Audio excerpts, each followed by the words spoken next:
A Billy Muscles list, 9 to noon here on a Tuesday, September the 17th. He's got a little load management duty before he comes in to do Cheesehead Radio, Cheesehead TV. Is it Cheesehead Radio, Cheesehead TV? I think it's on the radio. Yeah, it's a good point, John. I should probably know that, but I think it is on the radio, Cheesehead Radio. That's what we're calling it. We're going to dub it Cheesehead Radio. Welcome in the 9 so to he'll noon be Tuesday. in for that, yeah.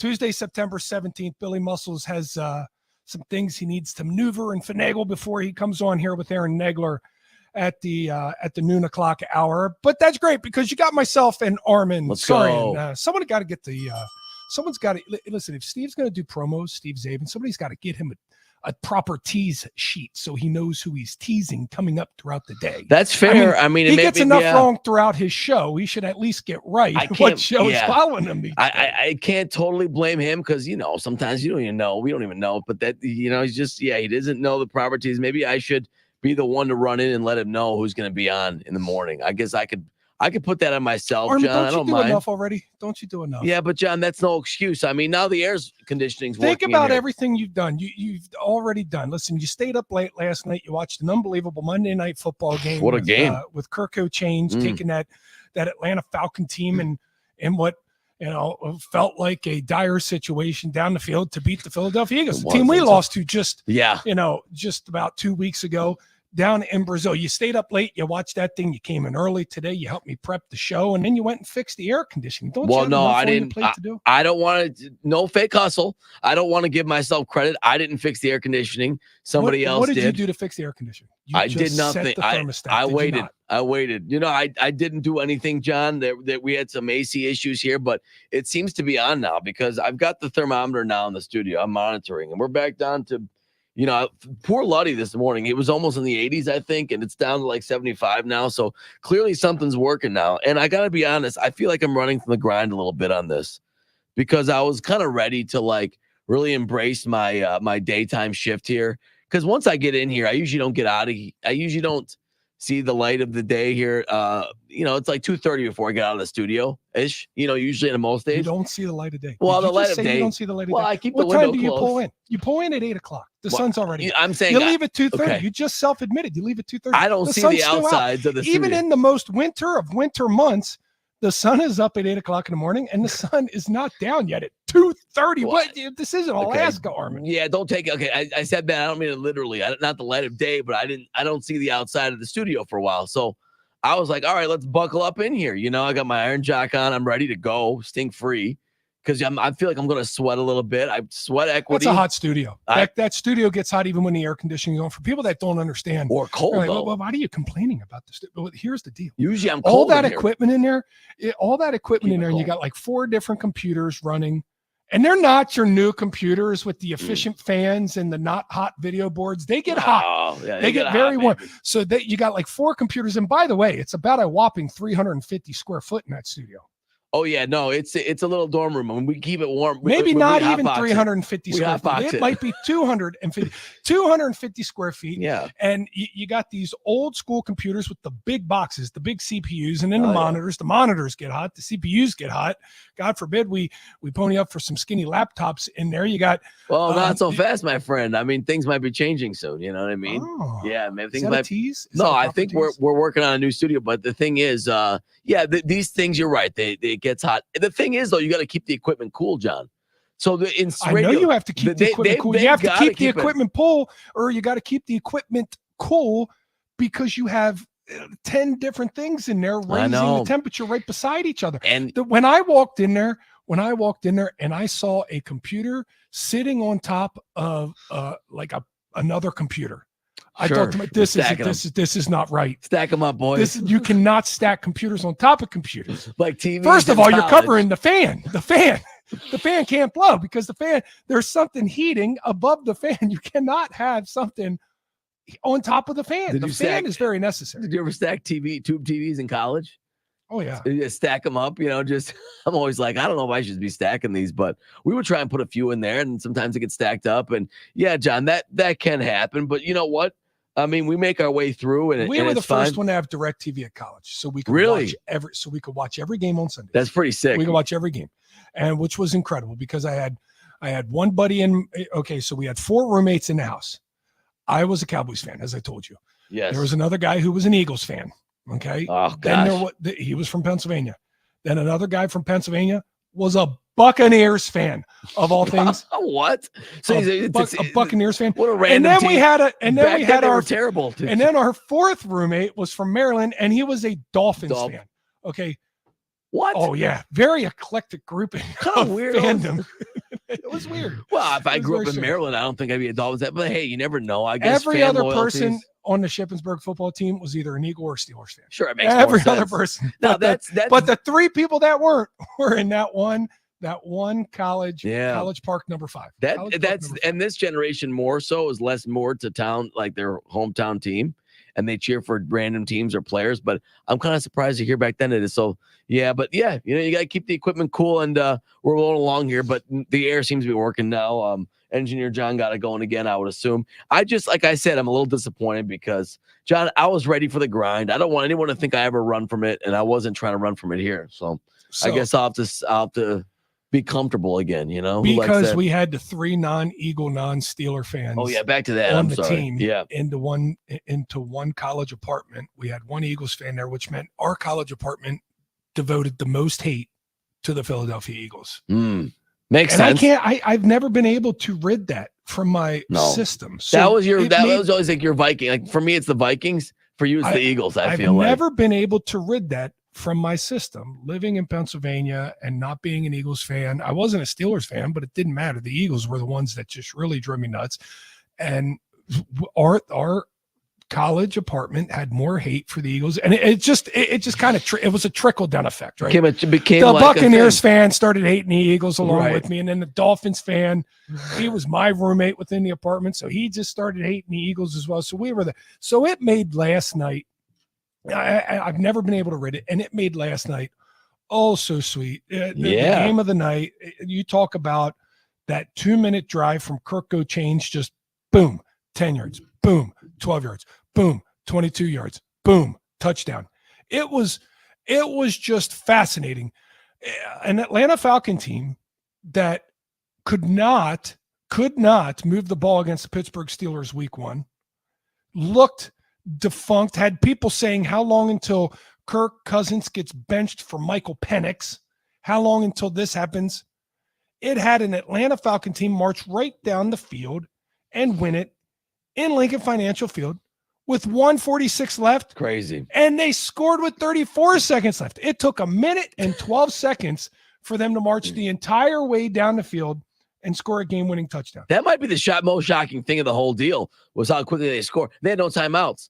It was just remarkable how quickly they were able to score. But John, crazy night, crazy game of Monday Night Football. You want to talk about win probabilities. That thing was moving faster than a lie detector test, back and forth, back and forth, because obviously the lead kept changing, but the just sheer probability of what happened last night for both teams. And I guess that's just the NFL.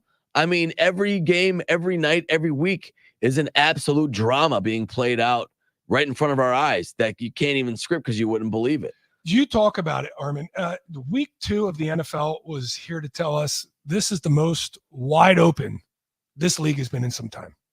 I believe it. Absolutely. But I believe it. Yes, Armin, you always see crazy stuff at the beginning of the year, the first month of the year. You don't really judge your teams until after September is over. I understand that. But when you look around and you see some of the things that are going on in the NFL, you cannot dispute this league is this season in the NFL is as wide open as it's ever been. It seems to start that way, and there might be a little recency bias too, because it felt like this week really was. But I've found myself saying that after a lot of weeks, John, like the absolute unpredictability of what happens week to week. Doesn't it feel more so this year? It did this week, but that might be our magic. That might be also because early in the year we think we know about teams and we don't. We don't know what's going to happen. Yeah, but these stupid things happen. Nick Sirianni or Kellen Moore, who was more to blame for the loss last night? Or was it just Saquon Barkley dropping the football, with 1:46 seconds left or whatever it was, 1:50 left? He catches that ball. That game is likely done. It's over, yeah. But should you have even thrown the ball, Kellen Moore? Should you have even thrown it? And if you were going to throw it, Do you go right back to the well of the play that you ran just a series or two before to get down to the 1-inch line? It was the exact same play. Right. And here's the deal with Kellen Moore. Here's the deal. He's so smart, and they brought him in because of the motions and because of the shifts and because Philly was a stagnant offense last year with Jalen Hurts at the end of the year, and teams started figuring out, okay, they're going to run the quarterback now. Okay, they're going to run the read option now. Okay, they're going to, throw to A.J. Brown deep now. So Kellen Moore was brought in to have all the bells and the whistles pre-snap that a la Matt LaFleur has as well, things that keep the defense on their heels so that they have to think all the time, so that they don't just come up with an answer and then run their answer. They have to think about what their answer is going to be until about a split second after the ball snap. And yet, what do they do last night? They go away from really running Saquon Barkley. You got a lot of Jalen Hurts, 5-step drops, out of shotgun, standing there, running around, backyard football. It looked like the Philadelphia Eagles of last year, even with Kellen Moore calling the shots. Yeah, this is a team that was Kellen Moore, and that's what he did last night. And then Sirianni. Sirianni. He will find ways, and we dubbed Sirianni as this fantastic coach because they went to the Super Bowl, and the year they went to the Super Bowl, he was jumping up on the benches in Indianapolis, beating his chest, and he's this incredibly emotional guy. He's a little aloof. He makes weird, funny faces on the sideline. Says some weird things. Just play for him. Could the weird, funny faces just be because he's a weird, funny guy? And he doesn't really make great choices as a head coach. Yeah, and those are two different things. I mean, it's okay to be weird and funny, but it doesn't mean you're a good or bad coach. But being a good and bad coach is totally separate. And it seems like he makes these decisions sometimes that really makes you question, or at least he manages games sometimes that makes you question things. And don't forget, this is a guy that was losing close games down the stretch, totally lost to his team at the end of the year last year. When the collapse they had at the end of the year, John, their results never seem to behoove their talent. I think you would agree with that.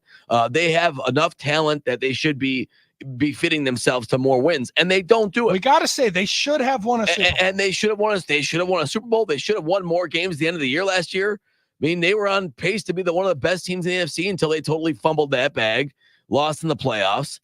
I mean, this is 2 weeks in a row now in this season, John, where the Eagles absolutely bungled an end of the game situation. The only difference is this time it came back to catch them, and it gave them an L.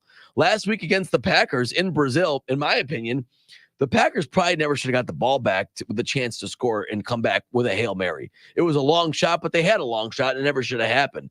It was a 3-point game. They could have run the clock, but they could have scored 1 yard away just to put it away. They didn't do it. The fumble, all this stuff. They keep making mistakes.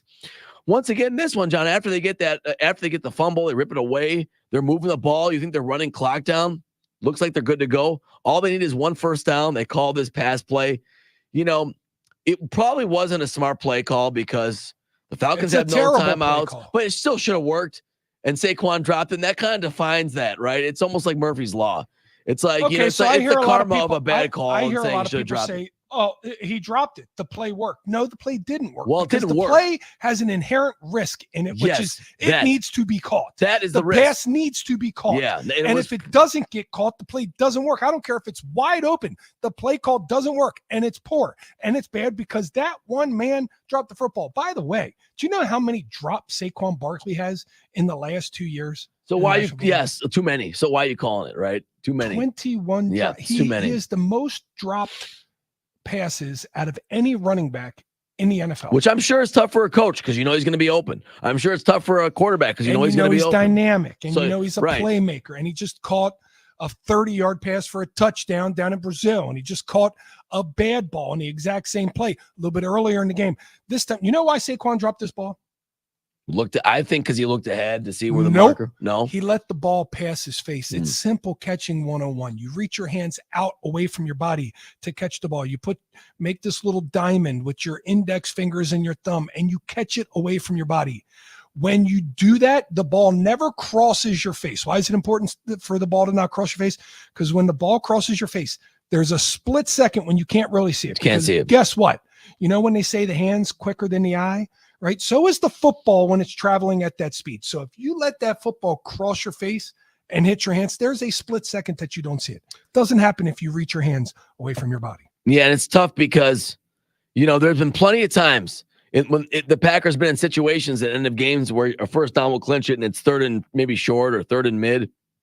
And you knew that they were going to put the ball be put in Aaron Rodgers' hands to pass for a first to try and win it, even though a run was safer. But the situation's just different, right? You felt more comfortable in that situation with Aaron Rodgers trying to win the game, completing a short pass, than, maybe running the ball, not getting the first, but bleeding the clock down, playing that game. You know what I do when I watch these? When I watch teams and defenses call defenses based off of offensive schemes, and then you got offensive schemes calling offensive plays based off of defensive schemes. Yeah. And then this game comes down to the 2-minute drill, and everybody forgets what the hell they have been doing for 58 minutes.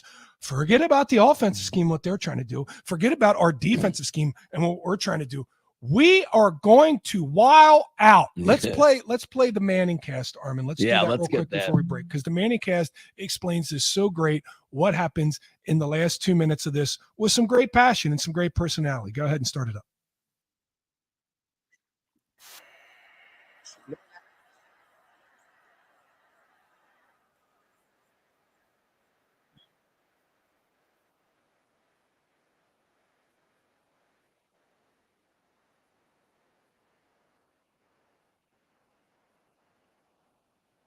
By the way, Matt Ryan's on with him too.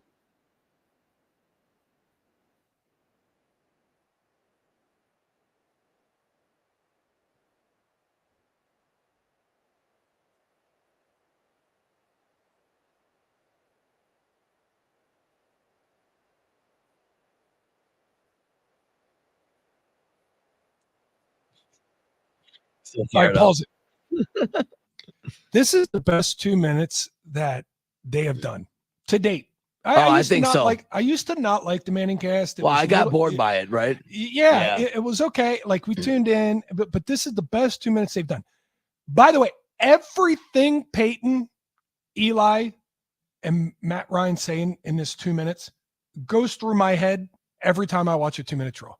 I get so pissed when a player doesn't hand the ball to the umpire. Not the referee. Again, he'll explain it here. Not the umpire. Not handing. You don't spot the ball. You know why you don't spot the ball?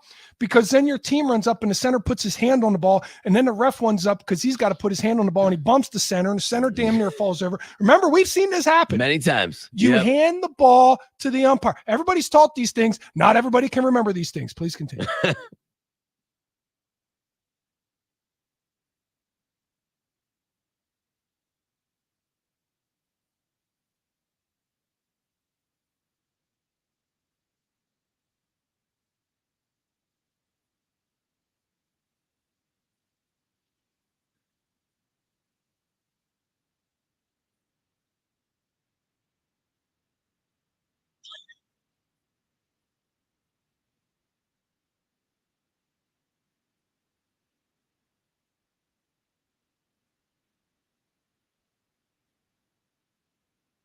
Peyton's getting up, walking around. He's so excited. He's Peyton's so fired excited. up. Peyton's excited. He's walking around like Garmin, but he's thinking like me. It's sure. This is exactly what you're doing. Now, Matt Ryan's going to explain why the 2-minute drill for teams that look like they can't move the ball for an entire game and then all of a sudden walk it right down for a touchdown, why it always seems to work. Just listen to what Matt Ryan says.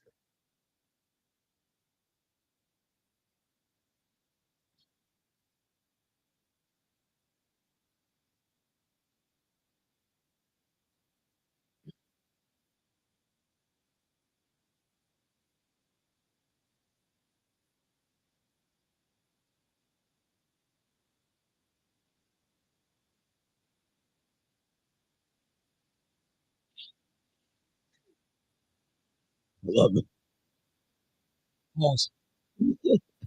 Now you're going to get this great. By the way, Matt Ryan saying, "Hey, the 2-minute drill just works for quarterbacks, especially in new offenses, because they don't have to think. Nobody has to think. It's literally college 2-minute drills. A lot of times are college concepts. Just really simple. Okay, well, we're going to work this flood on this boundary with a crosser here. We're going to work a quick slant with a drag. We're going to have a check down over the ball. They're very, really quick stuff. Really, really good stuff that you can just do really fast. Now you get the Peyton Eli back and forth, which is a great dynamic. It's like yin and yang because Eli's so chill with it, but it's still insightful. But I've been in moments like this on the sideline. What do you do? Yeah, where people say, "Don't score so fast." Don't say, "No, we need to score right away." Right. Now the two brothers are going back and forth.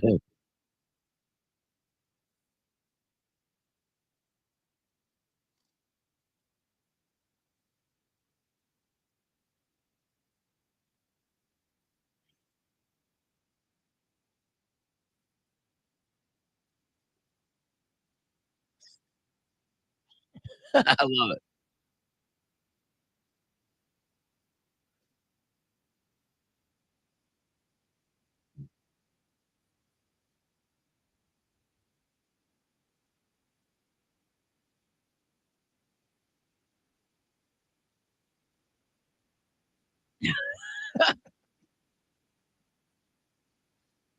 A total quarterback thing. All three of them said interference. Now listen, wait until they watch a replay. Yeah. They change your mind. Yeah, Eli's disposition is so different than Peyton. It's just great.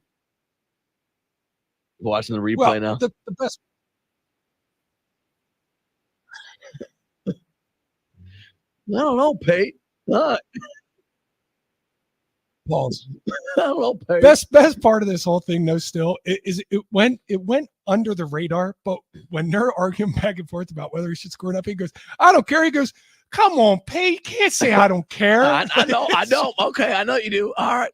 Yeah, he's so intense with it, and Eli is, but a different way. You can tell it's just a different. He's so unintentionally funny.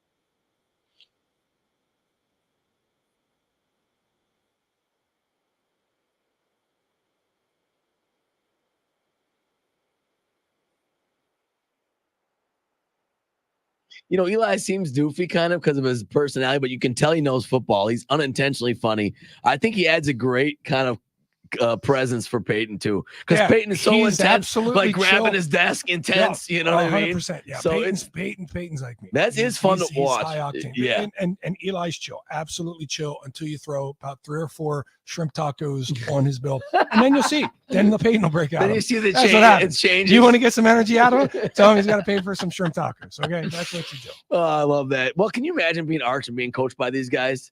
Oh, you're both your uncles, and it's like it's like good cop, bad cop. It's amazing, you know. By the way, you go through that entire drive, you score this, unbelievable touchdown when you had to kick a billion field goals throughout the game, and then your wide receiver, I know, gosh, shoots an imaginary gun in the air. Yeah, which is a penalty. Or potentially it could have been some Roman candles. I don't know, right? And I don't know how you determine Roman candles, John.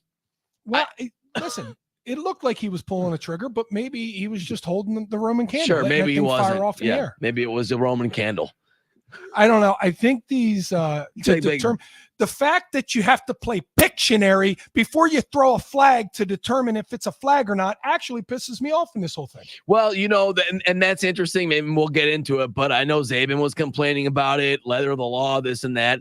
Listen, there's a sportsmanlike rule out there, and it is clearly defined with some actions. So you either have the rule, and try and enforce it, or you don't. Don't you think? Listen, there are certain things that are clear and obvious. If you have to try and decipher what a man does first, like if you have to play charades or whatever before you determine if you're throwing a flag. Okay, he is shooting a gun in the air. That's a flag. That's a flag. I got this one. Wait, I'm not quite sure. Is he? Are those warning flares? Are those? What's he throwing? Is he throwing a grenade? I think it's pretty obvious that you're throwing a grenade. Flag. Well, yeah. Well, if it's written in the rules. I'll read you the list when we get back if you want. No, we don't need to.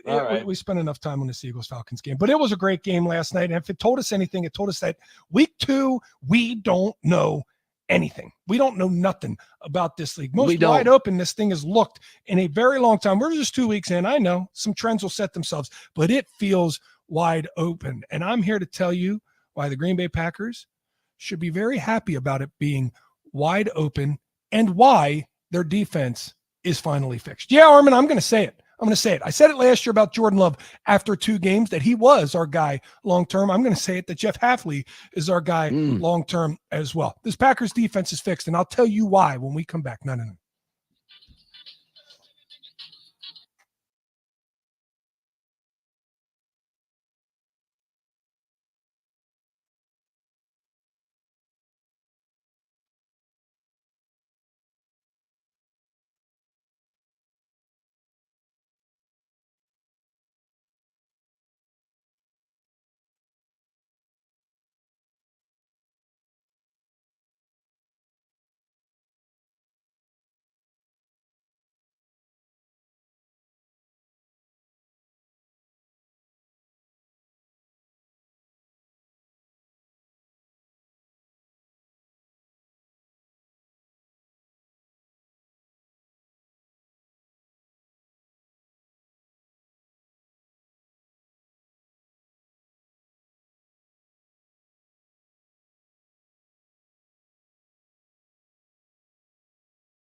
Hey, Armin. Yesterday, driving down to the Salvation Army swing for the Kettle Golf event, which, by the way, was a smashing, raving success. Nice, John. Raising a boatload of money. Yeah, we were excited about that. Well, listen, I am excited because, listen, here's the deal. Yeah. We all don many hats in this world, right? Many. And believe me, what we do on here is probably my favorite hat. It's a funny hat. It's a fun hat. It's an entertaining hat. And it's a hat that I get to talk to many people that I enjoy. Like I love the Nooners. I really do. Oh, yeah, for sure. Did I send you pictures from the other week, Friday after I got off work? I met TJ from Texas. You did. You told me about that. You told me that was nuts. TJ in Texas comes to Wisconsin quite a bit. And I got a chance to meet up with him. He said, if I come to town, I'd like to buy you a beer. I said, how about we just do a golf round together and we buy each other some beers while we're on the golf course? He said, okay. So we did that. I love the Nooners. I love talking Nooners every single day. And it's probably my favorite hat to wear out of all the many hats that I do wear. But yesterday was an important day. Yes. When you talk about things in this world that we're never going to rid. It'd be nice that if we didn't have children that were hungry in Milwaukee. It'd be nice if we didn't have families or children that didn't have a roof over their heads at times. It would be nice if we didn't have addiction and abuse within our communities. It'd be nice if those things, but they're never not going to exist. But there are things that we can do to help prevent them or to help manage them or attend to them. And the Salvation Army has been doing it for over 140 years in Milwaukee. So that's why it's such an important event yesterday that I went and took part in and helped advocate for. And we did very, very well. Yesterday was a smashing success. That's better great. Than year one, which was last year, and we're looking at year 3 being better than year 2. Hopefully we get some more Nooners in that event as well, because we had a couple yesterday and it was fun. It was great weather. It was great weather, great fun. But I was on the way down there. Yeah. I want to tell you, just like in Brazil, I'm always listening. I'm like the parent with the Nest cameras at their house. Sure, you're always watching, always listening. You're like the Greek chorus. Was it the term? I'm waiting to see if you go off the hook, off the handle. If you say something egregious that I might have to let you know that's a little bit egregious. What did I say, John? Just say it. What did I say? No, you were fired up yesterday. Of course, big, huge Packers win. One of the most impressive wins you'll ever see, right? I mean, from a team standpoint, preparation, coaching. I mean, that was one of the most exciting wins. The one thing I didn't like is you leaned into Matt LaFleur being conservative in that game. I said, well, wait a minute now. I'm going to defend myself. I said some people thought he was too conservative. I said being conservative was the correct route in this one. I thought that's what I said. Okay, that's what you said. I thought you leaned into the conservative nature. What Matt LaFleur did was not conservative. What Matt LaFleur did took the most immense amount of patience and guts that you could have, right? Packer fans were pissed right before halftime when he elected not to put the ball in the air. He only threw 5 passes with Malik Willis in the first half. And I think only 1 or 2 were past the line of scrimmage. Right. They were short passes. Charles and Arkdale got his favorite tight end drag or tight end leak until really, I mean, they took the shot with Dobbs in the second half. That was their shot on third down. They were going to go for. I think they were waiting for that time, waiting for the. Well, they got the one-on-one and they got their one-on-one wide receiver. If you notice your one-on-one jump ball, I'm going to announce to everybody these roles that these receivers have. Okay, Christian Watson is your big body speedster. Throw him the post route, throw him the bomb route, throw him, a naked boot, a drag across the field. Like, get him running. That's that guy, because when he gets the ball, he's like a gazelle. He can take it all the way. Then you got your Jaden Reed, where you can run him in the backfield. You can throw him a pass behind the line of scrimmage, make it a run. You can even hand him the ball off. You can do all kinds of crazy things with Jaden Reed. He's your Deebo Samuels type, right? He's not Deebo Samuels, but he's your Deebo Samuels type. Then you have Romeo Doubs. He's your jump ball guy. He's your, I got to have it. They're in man coverage, but I'm going to throw it up to him. And he went up and got it. I'm going to hit my back foot and I'm going to throw it up to him. That's who he is. And then you got your Dontavian Wicks. I'm going to create a route that's going to get open every time. I'm going to create a route here, some sort of double move, some sort of hard breaking route that's going to get open. He's the guy that's going to run it, and I can trust is going to stay on his feet and be wide open at the end of the move. That's what they are. But What Matt LaFleur did was the most dedicated, patient-filled game plan and play calling I've seen out of a Packers head coach in forever. It was so good. Forever. And what I mean by that is sometimes it's harder to stick to your game plan. Now, granted, the Packers had the lead the entire ball game. The Packers had that benefit to not have to push and not have to rush. The Packers did have a fumble on the 1-inch line. The Packers did miss a field goal there late in the fourth quarter. Opportunities missed. There were actually. Yeah. None of those things, nothing spooked Matt LaFleur out from calling the game the way that he planned and prepared the game needed to be called in order to get the win. And I know there's people out there that are saying, but John, they had this great lead throughout the whole game, a 2-score game, and then they only won by 6, and it was a Hail Mary that came up short that could have been disaster. But it wasn't. This was a game plan that Matt saw as the best chance for the Green Bay Packers to win the football game without Jordan Love. And it happened exactly the way he had planned it. Yeah. Did he plan on a fumble at the 1-yard line? No, he didn't plan for that. Did he plan for a missed field goal? No, he didn't plan for that. But they happened, and he anticipated that it wasn't going to be easy, and he stuck with it the whole way through. Armand, I will agree with you. That game plan was phenomenal. It was great. When you are talking about more rushes and more rush yards than a Green Bay Packer team had done in a half since 2000. When they know what's 2000. When they know what's coming, John, that's the thing, When you're going over a score of years to come up with the last time something happened, that is big. Hey, and as we know, a score is a generation. You're going back a full generation since the Green Bay Packers did what they did on Sunday. And John, I told this to Billy and Matt Schneidman yesterday. It sort of reminded me of the Juwan Winfrey experience masterclass win when we went down to Arizona without everybody and won. But that's it. We had Aaron. That's it.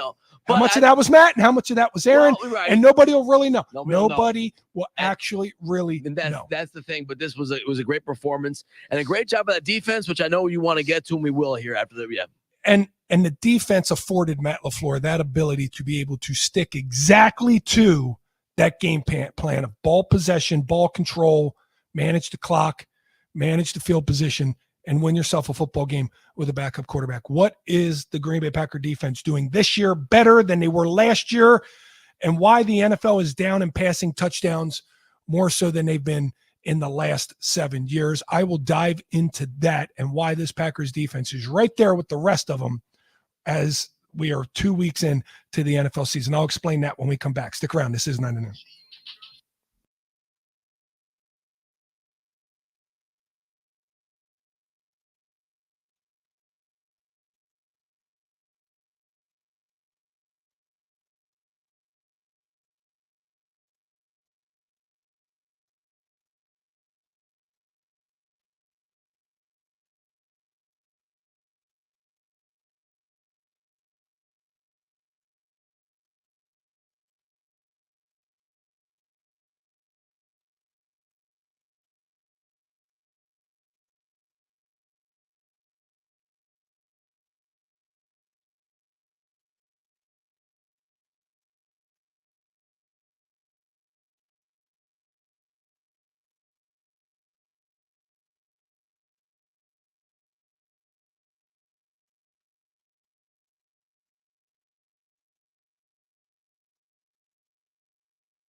Week 2 in the National Football League told us, if you think you know, you don't know, and you never will. You want to hear a wild stat, John? Speaking of not knowing and never will about this league, hang on, I have it right here. NFL underdogs of 5.5 points or more are now 9-1 against the spread with 5 outright wins. I just figured it out. I'm just playing a system play from now on. Bet all the big dogs, right? That's it, right? Let the dogs bark. Take all the wood, Armin. That's what you're learning. Yeah, instead of trying to cut it down, trying to build the forest, right? You just build it. Whatever wood people are trying to give you, you just take it right now, and you can build whatever the hell you want to. 9-1 against the spread, 5 or greater, 9-1 against the spread. So we're seeing a lot of craziness happen around the National Football League. One thing that's not crazy is what's been going on with this Green Bay Packer defense. Now, I know what people are going to say. We let up some big plays in Brazil, and they scored some touchdowns, and this aggressive defense has its moments and also has its moments of vulnerability. And that might be true. But what I'm here to say is, when you look around the NFL, and let me see if I can pull this stat. There is a stat going on about touchdown passes. And can you find me? It's attached to Zabe. Go find it. It's touchdown passes Zabe's? over the last 7 years. Just search Zabe and then go underneath it. And there's some sort of stat on there. It's way down, though, John. I remember the point, but it's way down. So I have to get through all of Zabe's rule stuff first. This is what's going on in the NFL, right? We knew about this cover 2 defense that made its way into the NFL a few years ago. Well, as a matter of fact, it did not make its way into the NFL a few years ago. Cover 2 has been going on forever. It's been actually rolling for a very long time. Well, it was Tampa too, right? Didn't Dungy pretty much start it? But being able to run it, yes, has changed. And the Green Bay Packers, we know Joe Barry ran a hell of a lot of cover 2, and he did a lot of umbrella. He ran a lot of cover 2, and the acquisition of Xavier McKinney and Javon Bullard and Evan Williams, that's going to be a big part of this. That's going to be a big part of Hafley's cover 2 defense being able to work. But I want you to watch across the middle. It used to be the Green Bay Packers. Baker Mayfield threw about 700 yards across the middle to the Green Bay Packers. And when I say across the middle, I don't mean necessarily cross routes. I'm talking about just straight daggers down the field. Tight ends running a seam, wide receivers coming in right before the safety, making catches, making big plays. Heck, I've said for years, pick any 49ers quarterback and he only throws between the numbers. All you got to do is cover, 2/3 of the field. You can leave the outside 1/3 alone because they don't like to throw there. And that's what happened. The NFL got really aggressive passing-wise. Those great scoring numbers that you see, people figured out how to throw the ball down the middle of the field and attack those field zones. Well, defensive coordinators have now figured out how to take those away. And Jeff Hafley's defense of vision on the ball while you are in your zone is outstanding. Watching the game from this past weekend, and I can only remember in 2 games now, 2 vertical routes in the middle of the field that have had a catch. Mo Alley Cox this past week. Do you remember the one that he kind of bobbled and caught down the middle? Yes. I do. It was off a bobble. And then there was one in Philadelphia, and I think it was Calcutta or what, the tight end. And I can't say his last name. I'm not quite exactly. Calciachetta. Do you know what I think you got it close. I don't know exactly how to pronounce it. Calciachetta? Yeah, there's only been 2 that I can remember vertically getting caught in the middle of the field against the Packers. But guess what they do have? They have 4 interceptions on those passes. Well, right. I remember. Well, I mean, Jordan got his, and then the Packers picked up a couple as well. So, Jordan does have his going down the middle of the field, but I'm talking about the Green Bay Packers defense. The Packers have their own. I get that. They already have 4 interceptions on vertical routes down the middle of the field. Their 5th interception came on a Hail Mary. There are 5 interceptions when they had 7 all last year. Isn't that amazing? It's incredible. 7 all last year, and they have 5 already this year. So, John, I'm here to tell you that the defense fixed the one major glaring problem that allowed them to really be aggressive last year. When you have teams that can hit vertical routes down the seams between the numbers, you're in a world of hurt because you can't necessarily be aggressive because you have to dedicate manpower to cover those. Not anymore. Listen, the Packers can now create ways that they can go after these quarterbacks, because the quarterbacks can't. Anthony Richardson looked like he was really nervous back there. Very uncomfortable. That's the sense I got. It looked like he wasn't nervous. He didn't have anywhere to go. Mm-hmm. Every look he made, every move he made, there was a man there. The Packers defense is there. Now, do they need to cover on the outside better when they mix it up and go cover 3? Yeah, when they see cover 3, easy pitch and catch to the flat stop routes, they're there. Can they cover some crossing routes across the middle better? Yeah. Horizontal routes across the middle are still going to be there against this defense, because guess what? That's the counter to stopping the vertical routes across the middle. But this Packers defense right now is going to be more opportunistic. They will have more. This defense, I'm here to say they're fixed. I'm here to say they're fixed. What do you think? 414-799-1973. Do you think this Packers defense is fixed? I'm here to say it is.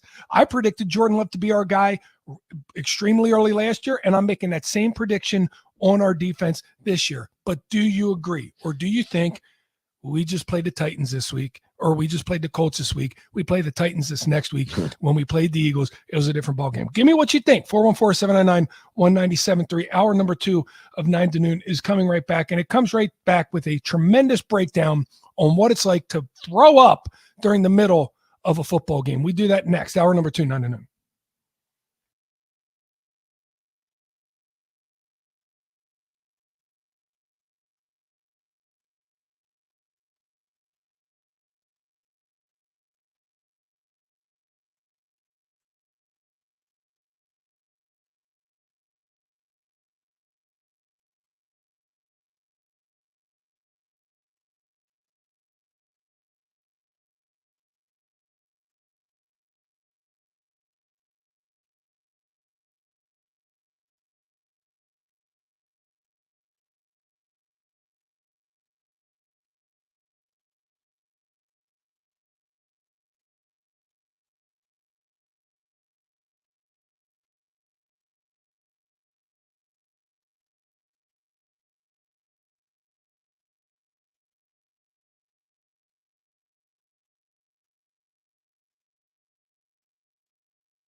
All right, we've had a lot of great items, promos from Iron Jock all summer. Now it's the Iron Jock long sleeve tees that get a turn. John, you see I'm wearing one right now.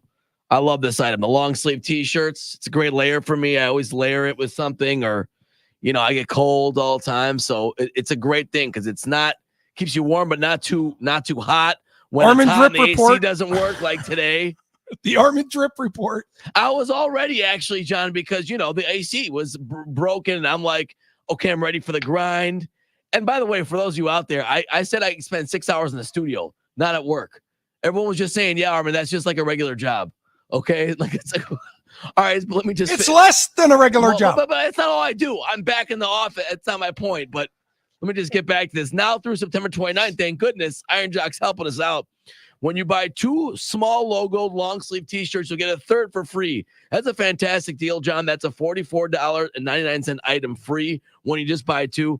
That's an offer you don't want to miss. How buy one, get one works? Yes, we'll buy 2, get 1. Yes. But John, so you need that because you need the multiple colors, right? Because the black is like the standard. You can wear it under everything. I've got this nice, the green one with the American flag in the sleeve, and then you can get the blues. The American flag. There's a lot of, there's a lot of good ones. They've got fantastic colors. Just enter the promo code FALLBOGO. That's fall BOGO at checkout. Good toward both men's and women's tees. Go to ironjock.com for details. That's ironjoc.com. Great deal. And yes, I need it today. No, summer nights. It might feel like summer nights out there, but don't get me wrong. It's football season. It is. When's fall officially start? The 21st? I think the meteorological fall is in a few days. Yes. And it definitely feels like summer out there, John. It's been summer nights. It feels like 80s. It's summer, but it is, but believe me, it is fall football season. We're 2 weeks into the NFL, 3 weeks into the college football season. We got to talk Bama and Wisconsin. And by the way, I saw significant amount of Bama people this weekend. They traveled. Eddie Lacy was in town. Oh, yeah. Dix was in town. That's true. Yeah. Mark Ingram, I chatted with him for a little. So I got to talk to quite a few Bama people about that Bama Wisconsin thing. So yeah, there's some stuff going on. Anytime there's an NFL team anywhere, there's Bama people. Let's be honest. Bama is an NFL team. Well, I mean, basically, Bama's the NFL team for Alabama, for the state of Alabama. That is. But football is not the only reason I know it's fall. This is why I know it's fall. Okay, tell me why. Look at this. It's back. Oh my God. Is that pumpkin spice? I hope not. Venti pumpkin spiced creme brulee iced latte. Where'd you come up with that order? I mean, it's just a lot of stuff going on in there. You don't just drink a surprise. This was a surprise. Here you go from Lindsay. See, Lindsay came up with the order. I'm not saying anything wrong with it. Do you not enjoy pumpkin spice season? You got to hammer it, baby. It doesn't last forever. It doesn't like. What are you talking about? You eat candy corn. How can you not have a pumpkin spice? All right. First of all, yes, that's where it belongs, though. I don't need John, there were pumpkin spice brats at the store the other day. Brats. I'm not eating that. By the way, pumpkin spice is just nutmeg. Can we just get it out there now? It's just nutmeg. All right. They didn't invent a new spice that comes out of pumpkins. All right. If you want to dig up stuff out of a pumpkin, it doesn't taste like that. Right. Pumpkin spice is nutmeg. I believe they take, nutmeg, and then they do something with it. Like they, you probably think you're probably right. Actually, they sweeten it probably. I think they do. I don't think it's just nutmeg. I think there's some additions to it, but it's pumpkin spice. You can close your eyes and taste it. You can feel yourself on a hayride in a cornfield, or maybe some sort of spooky walk or something. Halloween's right around the corner. Right around the corner. I mean, the smells change, leaves change, so does the menu at Starbucks and everywhere else. I get it. I understand this is the time of the year. Listen, very nice of women to get that. I'm sure that was kind of her idea. I don't see you walking in, John, and ordering one of those. Dana, did you order?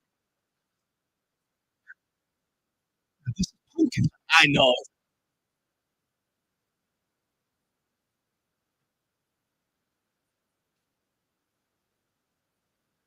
Pumpkin spice. Pumpkin spice. That was good.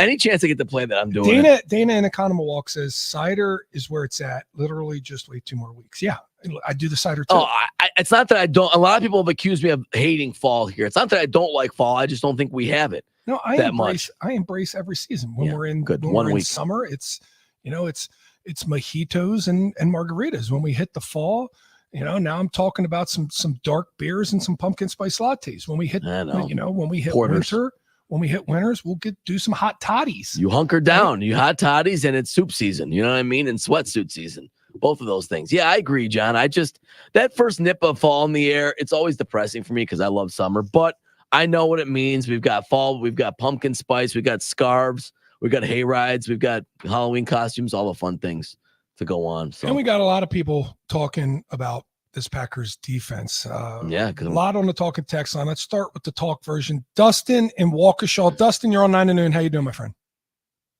I agree with you. There's no fall anymore. It just goes from summer to winter. Thank you, Dustin. 50 or 40. Yeah. I love our defense. No, we have a chance, Dustin. We have a chance here. We're still, it feels like summer, but we have a chance here of an extended fall. Can you imagine Halloween not in the 30s this year? I mean, I'm just envisioning it. It happens once a decade, it feels like, and I'm hoping this is the year that we have warm games at Lambeau Field till mid-December. And when I say warm, I'm talking like in the 30s, 40s. I don't need the zeros until January, Dustin.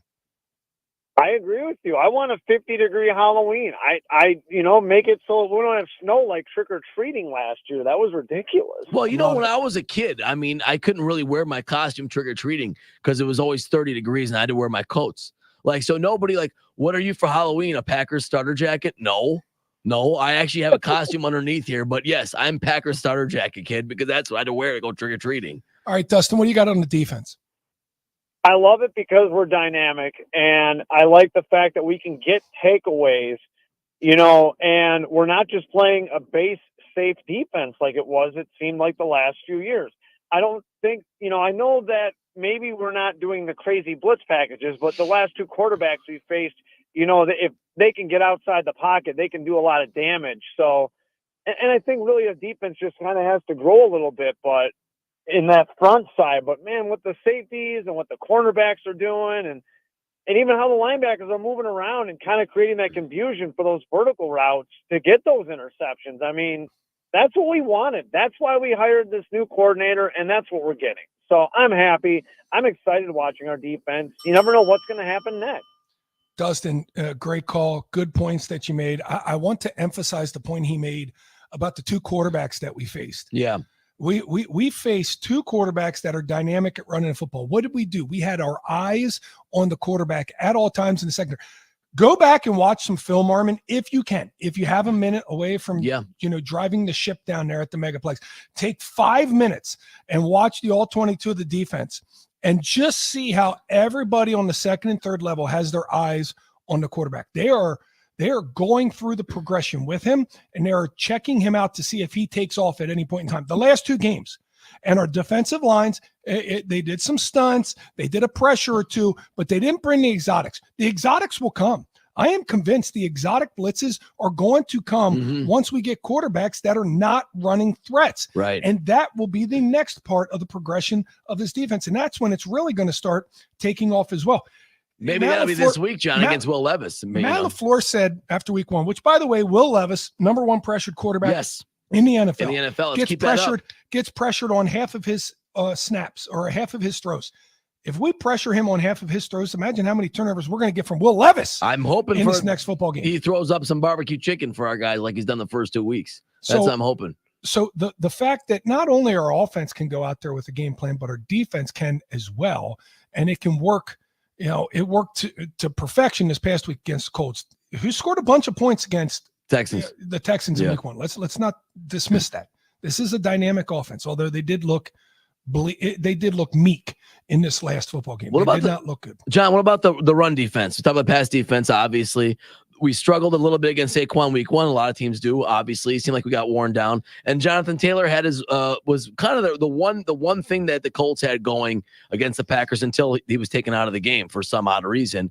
How does this defense, you think, with Hafley affect the run, or how are you seeing it affecting the run so far as we go on? Well, I think it needs to get better, but I think in both games you went and make no mistake, week one against the Eagles, there were MAs that led to, there were alignment errors that led to large chunk gains on the ground. So you got to fix those up. You have to believe that throughout the course of the season, you will get that fixed up because you got young players and a new young defense, fresh new play calls. Those things are going to happen early. You got to hope that they are going to get fixed up as the season goes on.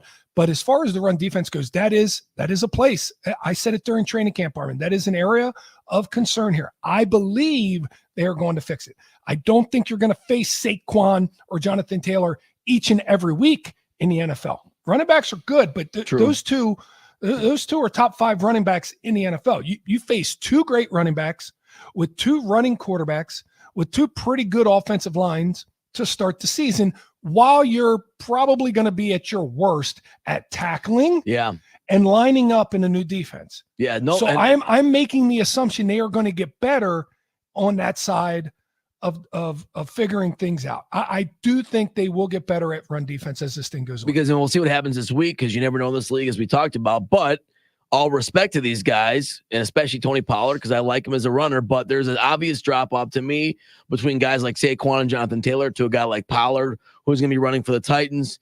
And Will Levis obviously has really struggled these first 2 weeks. So we'll see how that works. I hope the Packers bring a lot of pressure, because it seemed to be working against him. So it'll be interesting to see what happens against Tennessee this week. Okay, so Andy in the 262, what's your opinion of Quay Walker's play? I've seen many guys on X giving him a ton of grief. Is it warranted? Okay, so Quay Walker, to this point in time in his career, he's not Luke Kuechly. We can all agree on that. Correct. He's not Luke Kuechly. But he's also not Sam Barrington, and I love Sam Barrington, so that feels like a shot. And I wish I didn't quite take that unwarranted bullet and stray at him. But he's a guy that when he shows up with Recklin abandon. And he's a physical downhill type of guy. And for the most part, he's been doing what he's coached to do in taking on the double teams and trying to get down and get people off the defensive line and filling his gap. And there's been a couple run plays where he's filled gaps and it's looked bad for him. A couple of those plays, it's because they weren't in the right defense. They were misaligned. Yeah. And then in some of those, he's got to do a better job of just reacting to the play and not necessarily sometimes on defense and even on offense. Sometimes you don't do it exactly as you're coached to do. What it's called is being robotic. Mm-hmm. And if you're told, hey, you got this double team, you go play into the guard. The guard's coming off on you. He knows what's going on, but he's doing it the way the book tells him to do it. And sometimes when you do it the way the book tells you to do it, these books and these plays and these schemes, they sometimes you just gotta, I hate to say it, you gotta cheat them. You gotta cheat them a little bit. Yeah. You gotta cheat them. Even though you're supposed to, play into your gap and not get, sometimes you can just shoot holes and make plays. And you'd like to see that a little bit more out of Quay Walker, but I think he's been steady. I don't think he's been lights out, but I think he's been steady, and I think he will continue to get better as well. Unnamed in the 414. The Packers defense is not fixed. It's far from it. Anthony Richards looked like a horrible high school quarterback and could have made better throws than he did. The Packers defense is still very weak. Well, he didn't look like that in week 1, though, did he, John? No, he didn't. See that? Now, then you have to ask yourself, well, what role did the Packers defense have in him looking that way? I think that's a fair question to ask. Did he just have a bad game? Maybe.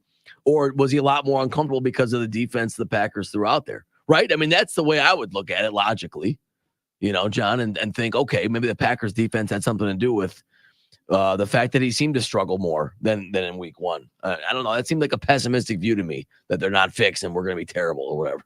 That's just how I look at it. It seemed pessimistic. You sometimes you wonder, a defense that goes out there and does what they're supposed to do. They at home, they're playing a dome team outside on the grass. They hold them to 10 points and it's not good enough.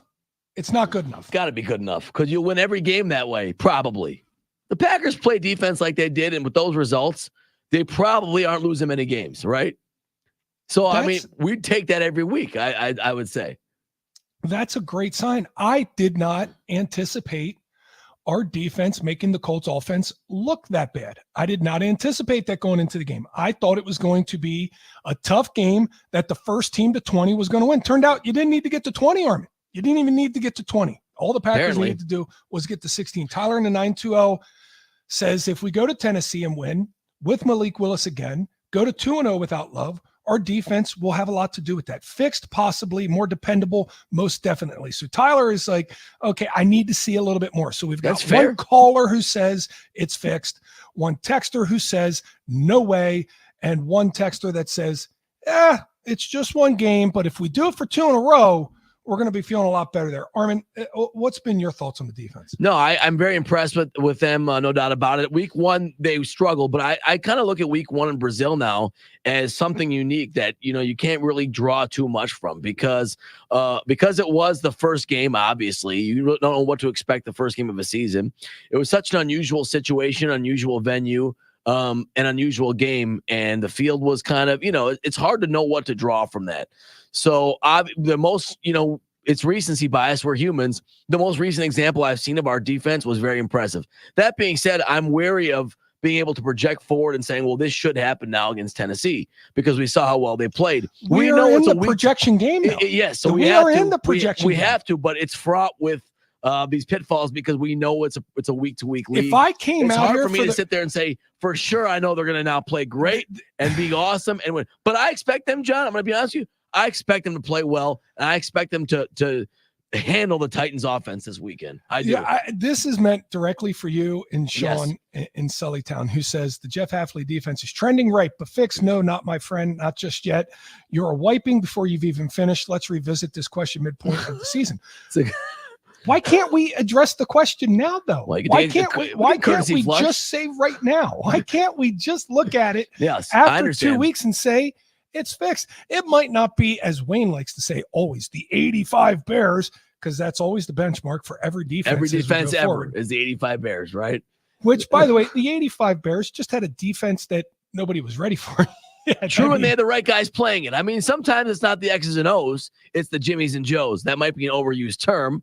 I mean, the 46 zone were great because Buddy Ryan had the best guys playing it. But why can't we project? Why can't we predict? No, and I do think the defense is fixed.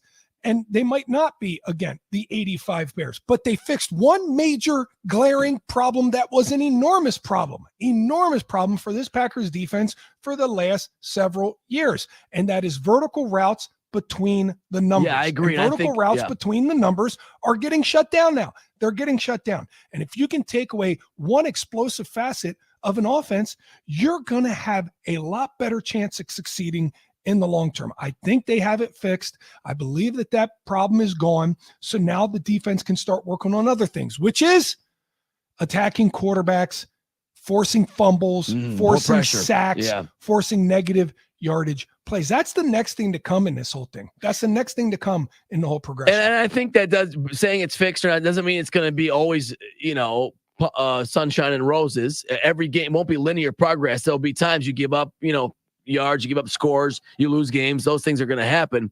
It just means certain things. I think a lot of that has to do with John, with obviously upgrading the secondary position. I mean, having X back there now is a big difference. He's a great player. I mean, again, it's not just X though. It's X, Bullard, Williams. Oh yeah, line them up. I totally agree. All those guys.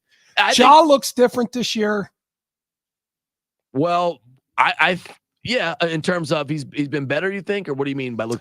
He feels like a leader. I think mentality-wise, it feels like a leader. Did you hear him in the locker room being a leader, breaking the team down when there was questions about that in the past? I know AJ Brown got after him a couple times. I know Devontae Smith got after him once. They get after a lot of guys. Yeah. It happened. It happens. But he feels different. It feels like a different vibe. It feels like a different dynamic here, especially in the secondary. Well, it begs the question, Armin, do you think that this defense, just having the players, has it just been the players, or is it also, I tend to believe that it's the players, but it's the way the players are being used right now. I think it's a combination. There's definite upgrade. I think there's a definite upgrade in secondary talent, John, when a guy like Anthony Johnson couldn't even, make it. I mean, he was one of our best guys last year, in my opinion. I think the whole overall, and I think Eric Stokes is getting pushed by CV a little bit. I mean, didn't he play a little bit more? Well, I got some sound that I want to play a little bit later. Okay. We're going to talk to Wags here in a minute. We're going to change the page and talk a little bit of the Brewers and Jackson Churio. They could clinch tonight. The incredible season he's having, the possible clinching tonight, and how they're going to go forward. So, but there is some sound from Matt LaFleur that I want to play later that talks about The new NFL, and with only three preseason games, you have to develop players through the season. And that's why we're seeing so much interchanging parts.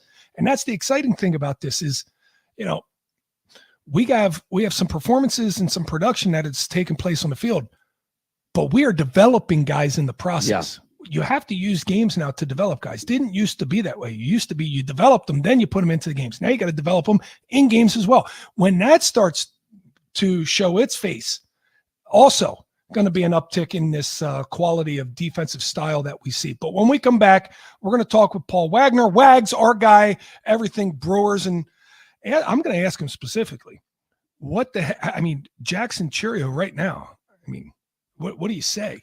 And it's just phenomenal. It's the role he's been on, jaw-dropping. It's not linear. It's exponential. Oh, yeah. Oh, yes.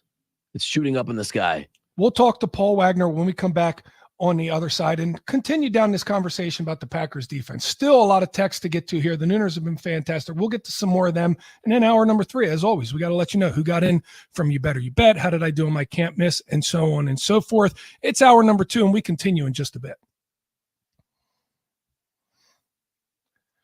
John Kuhn here for Pella Windows and Doors of Wisconsin. And this baseball season, we just talked about it. It's been a welcome surprise out of our Brewers. The new manager, some pieces that went elsewhere, and even still, they've had this great season. And the Pella Windows and Doors of Wisconsin, they want to let you know that they always finish first in the windows and door leagues.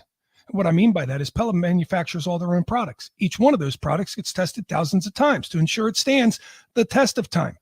Plus, quality craftsmanship and innovation design are built into every Pella product for timeless beauty and performance. And you will pick every detail knowing you love every detail.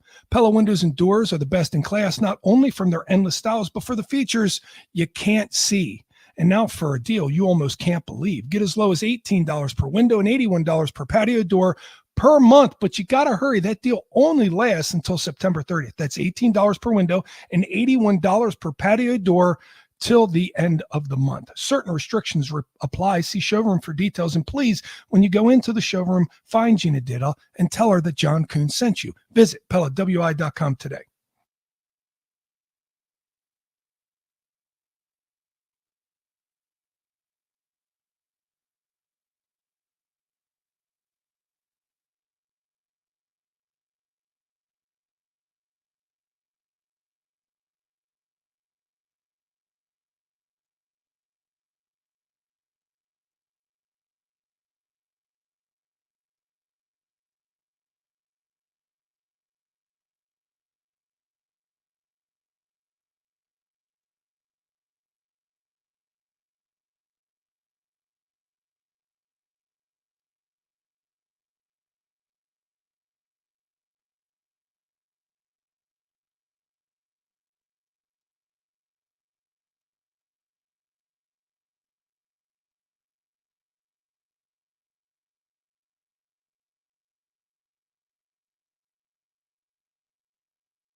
Time for our insider look at our Milwaukee Brewers with Paul Wagner, former Brewers, former Pirates, former Tribe pitcher, and Wags. I got to ask you, what is the last 2 weeks of a baseball season like? Going back to your time, did you see the finish line, or are you still in day-to-day mode with all of these games? Man, these guys, I just don't. It's tough, when you think about everything else, you think about there. We got you, Wags. You got us, buddy. Yeah, I got you. It's tough. I mean, when you go through it, it's a lot easier when you know you're going to be in the playoffs. I mean, that's a whole different ball game. But right now, these guys just got to continue to get their work in. Though you got to limit it, and this is where I think coaching staff, whether it's manager, your pitching coach, your hitting coach, this is where you have to do these things where, man, you got to improve, you got to stay consistent, you got to stay sharp, but you don't want to overdo it. Yeah, you still want that number 1 or that number 2 seed. I know we talked about that before. You always want that. There's no doubt in my mind. But you also got to be careful because this is the team you have. And if you haven't figured it out, we're 24 games over 500. You know where we are. We're down the stretch. Handful of dozen games left. You're not trying to figure out who can fit into which slot, who can fit into which spot of the rotation or in the bullpen, or who's coming off the bench. You have that pretty much figured out. Now you're just going to go with matchups. So these guys got to stay sharp until coaching, analytics, and everybody gets together and decides who we're playing and how we're going to play them. Isn't it funny that, this unsuspected surprise great season out of the Brewers can almost be harder to navigate the last 2 weeks than a season when, if you're out of the playoff hunt, you know what you got, and you just give it your all these last couple games because you're like, I got 12 games, I can put it all out there. If you're in this hunt for a wild card of the division with multiple teams, you are, again, just grinding and putting it all out there because you can't let anything to chance. But when you have this thing all but wrapped up, 2 is the magic number. It can be almost more difficult to navigate how you're going to go forward. No, I agree. Especially when, like you said, nobody expected us. There's not a person in the world who did, not even Vegas. And Vegas is built on losers. Right. Vegas didn't even have them over 500. So don't tell me, at the beginning of the year, man, I really thought this team had something. Because if you did, you're a liar. You're straight up, you're a flat out liar because nobody expected this. But what this gives you is now this is like, wait a minute, can Aaron Savali find something in the postseason? Mm-hmm. Can Frankie Montez, can he do what he did 4 or 5 years ago? Can Colin Ray step up his game into postseason bright lights? Does Jackson Chourio shut it down? Does Willy Adames stay hot? How does it all go? You didn't expect this. And I hate to say that the LA Dodgers are a team that everybody looks at, but they do. Freddie Freeman, Mookie Betts, they know how to play in the postseason. Some of these guys didn't really expect to be here. Bryce Terang. We're going to see Bryce Terang play. We're going to see Joey Ortiz. We're going to see what the DL Hall experiment is. How does he perform again in the postseason like he did with Baltimore? Because he's not going to be in the rotation. He's going to be a left-hander out of the bullpen. Right. It's pretty obvious. And that's what's going to happen. So when you have an unsuspecting team all of a sudden fly to the top, now you're wondering, man, what are they going to do after 162? Because the season starts in, like you said, in about 10 days. Well, you brought up a lot of important guys there, and I want to talk about those guys specifically in the rotation, how you think it'll shake out. But Wags, you're right. I mean, I think even the most ambitious of the predictions were the low 80s, and the most ambitious ones of us thought if things go well, they could get a playoff spot, right? Nobody, I think, could have dreamed that the Brewers would be the best in baseball run differential. I mean, by some measures, this is the best team in baseball. If you talk about runs scored and runs given up, obviously going into the playoffs, you go into a short series, all that stuff means nothing. You start over. I get that. But it's been incredibly impressive to see this team, and we've been a playoff team now consistently for the last 5, 6, 7 years, most years. Not doing it this way where they've dominated on offense and defense in terms of run scoring and run prevention. I just think it's quite impressive. And I don't know if it means anything going forward in the playoffs. But Wags, who could have envisioned this? Better than the Yankees, better than the Dodgers, all these things. Oh, I mean, you got to be excited about it. I don't believe, you can check this, I don't believe the Brewers were ever under 500 this year. And you know what? That's something pretty special. Mm-hmm. Nobody knew Rhys Hoskins. We didn't know Hoskins was going to come back from the Achilles or his injury in spring training with the Philadelphia Phillies last year. Nobody knew how that was going to take. Nobody knew how the meshing, how Jackson was going to develop, how Sal Frelick, how Garrett Mitchell was going to come back. Blake Perkins was all of a sudden now Blake is a consistent MLB player. Contreras early on for maybe 2/3 of the season, MVP candidate. I mean, there were some things that nobody expected. So this is very exciting rolling into the playoffs where you don't know what can happen. And I think the Brewers can play, if it does go 7 games, they could win Game 7 of the World Series on November 7th. Wow. Wags, when you talk about what Murphy has done with this team, how do you put it into words? If you were going to make a pitch for Manager of the Year, do you even need to make a pitch at this point, or is it just Pat Murphy all the way? Pat Murphy all the way. It's as easy as a 4-finger walk. It's easy as Garrett Cole putting up 4 fingers to walk somebody. You know what? It's a slam dunk. It's an achievement. It's something that he did with this organization, and the organization didn't skip a beat. Yeah, the leader at the helm changed, but philosophies, though we say, are different. We look at Pat Murphy and the way he does it. How does he motivate a clubhouse? How does he do this? And he does this so much better than Craig, and he does this better, and he does this better.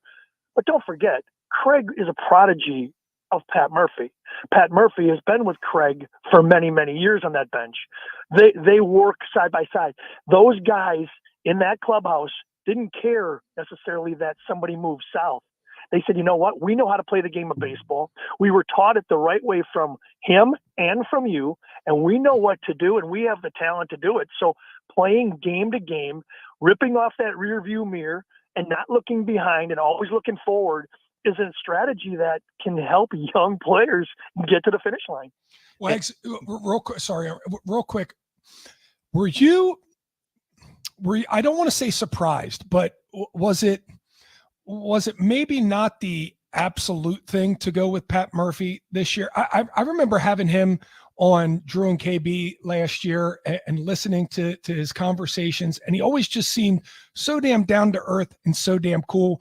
But a lot of times those guys are career assistant managers. They're not, they don't ever really get that shot, get that bump up. Were you surprised that the Brewers went this way at the beginning of the season? I mean, I really was. And I know that Pat interviewed for the New York Mets job. I know he went out there. We've had conversations with him where he said, hell yeah, I went out. I wanted the New York Mets. Of course I wanted the Mets job. Of course I wanted this. This wasn't this past year, but a couple of years back. You know what? Before his health situation, he wants to be a manager. He wants to prove to be a big league manager. I was surprised.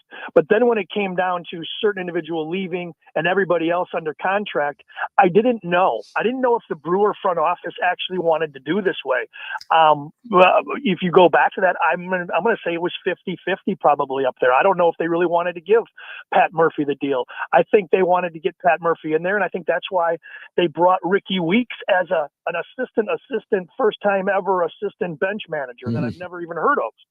So I don't think anybody really wanted the Pat Murphy experiment in the beginning because of the fact that they didn't know what they were going to get. They didn't know if they were going to get the same thing they got before. But all of those coaches were under contract, so they knew they had to give them a year. Pat Murphy has taken this. He's added 2 years on. I think they gave him the 3-year deal.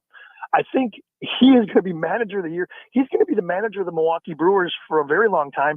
And to answer your question, I don't believe many people in the beginning really wanted this, and it turned out so beautiful. You know, and you just answered my follow-up question, because I watch this happen in the NFL from time to time.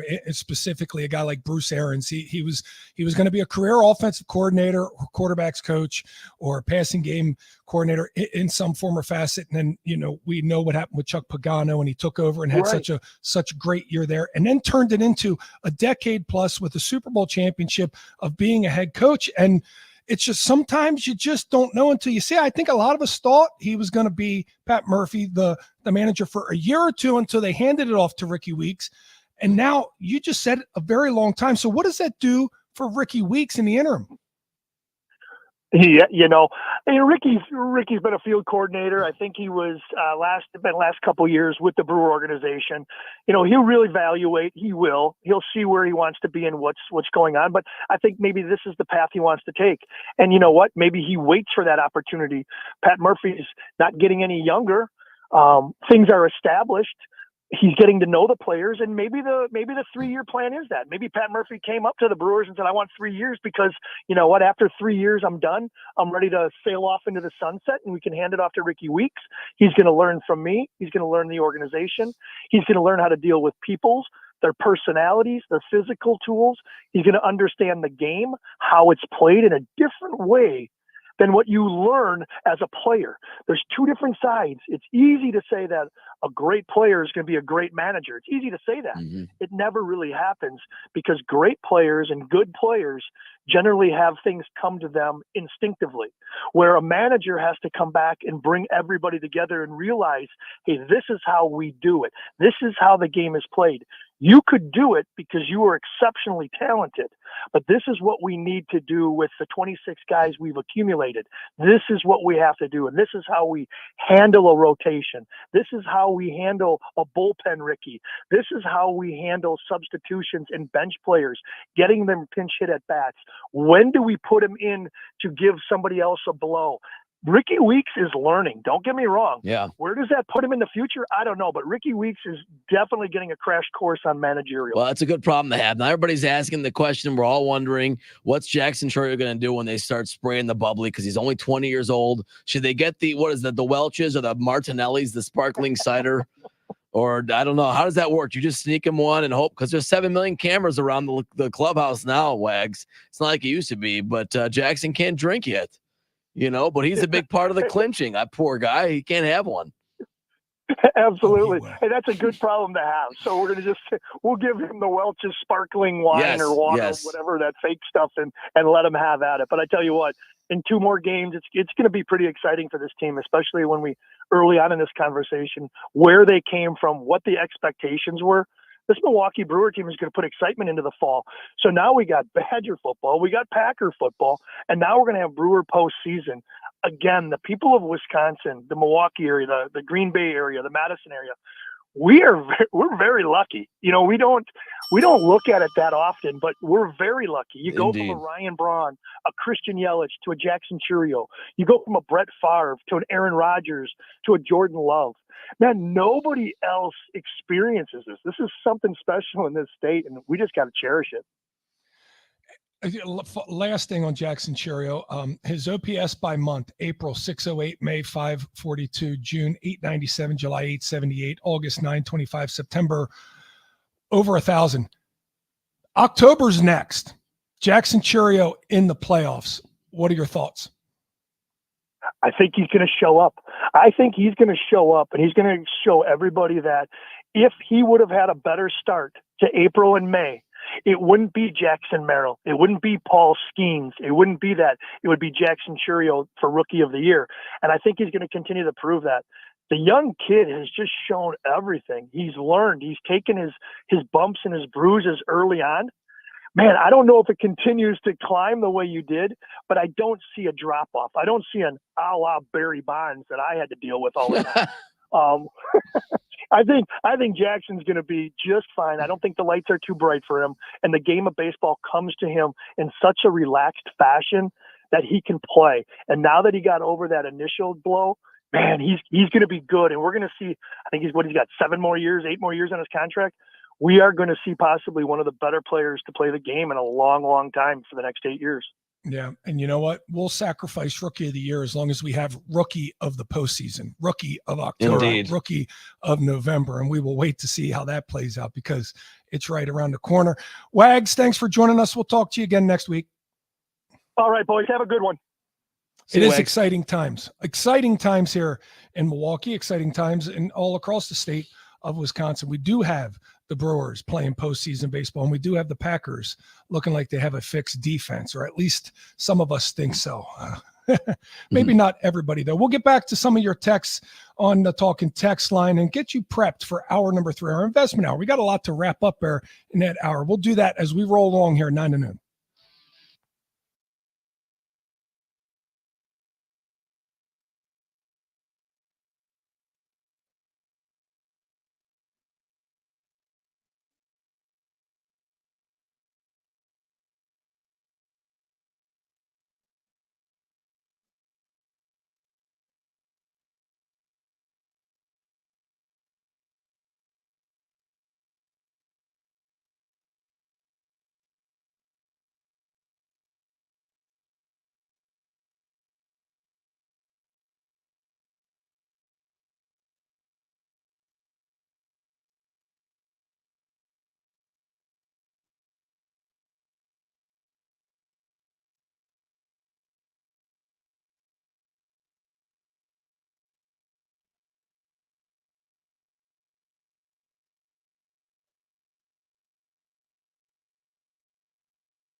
A wild week in week 2 of the National Football League has you better you bet all over the place. We got a 0. We got a bunch of 1s. We got a 4, a 6, and a 2. But who got what? Well, stick around in hour number 3 to find out who, if anybody, advanced to You Better You Bet finals, which is picking during the playoffs and seeing if you get a chance to eat with the guys by beating the guys in You Better You Bet. We'll do that coming up next, along with my can't miss. But first, let's get back to this unnamed in the 715 about the Packers defense. I said the Packers defense is fixed. I think they have a major portion of the defense fixed. I think creating turnovers is a big part of that. But I think middle of the field closed. That's what we like to say. Middle of the field closed here for the Green Bay Packers. And normally that means you're playing a 3-deep shell. But middle of the field closed means that the Packers can play a 2 shell and still lock down that vertical threat down the middle. And not a lot of teams have been able to do it. It's why offensive scoring was up until recently. Now it seems like defenses have caught up and offenses have needed to veer a little bit. But unnamed in the 715 says the defense seems different seems better, different than the last few years. 5 INTs already. It's week to week though. Both sides need to clean up things. Potential is there to dominate, but they seem to get tight at wrong time. It's stressful watching those close games. Yeah, listen, did you watch football stressful? It's going to be that way. Did you watch the entire thing this week? Did you watch Cincinnati and Kansas City? Oh my gosh, yeah. I mean, down to the wire. Another Did you watch the Falcons and the Eagles? Crazy. Did you watch the Raiders beat the Ravens? Coming back down 10 in the 4th. I mean, that was, and what a noon slot we had, John. I mean, you were on the field, obviously. We were working our game. 10 noon games. I mean, what a golden hour that was for a wild slate. You talked about Raiders-Ravens. Did you watch the Vikings go 2-0 against the 49ers? Yes, and I wish you didn't have to bring that up. I'm upset about that. And how about look at the Cardinals. What the Cardinals did this weekend. Lastly, did you see a team score 3 touchdowns and lose to a team that didn't score 1? Unbelievable. Did you watch that? It was a wacky week. It's why I think the NFL is the most up for grabs that it's been in a very long time. A couple teams still sticking out there is, been there, done that. Buffalo Bills, Josh Allen proving that you could ship all my wide receivers off. I'm still going to figure out a way. Which is crazy because that was kind of a sexy pick for a team that's going to take a step back. You're trying to predict what team will take a step back. That was good. I picked them to take a step back. I did. Did you watch the Kansas City Chiefs continue to look a little befuddled on offense? Travis Kelce is not quite the explosive impact player that he once was. He's getting older. Mahomes. Hollywood Brown is now down for the year. Isaiah Pacheco is now down for 6 weeks, and they still find a way to win because their defense gets a score. I think Mahomes had the least amount of passing yards in a win ever or something like that. It was a stat like that. So, yeah. They're not the well-oiled machine they always have been. But it's, again, week to week. They might look great next week, but they found a way to win. So this might be the topsy-turvy NFL, John. If I had to give you a guess between the Harbaughs, which one would start 0-2 and which one would start 2-0, how much money would you put on that being the reverse? Let's be honest.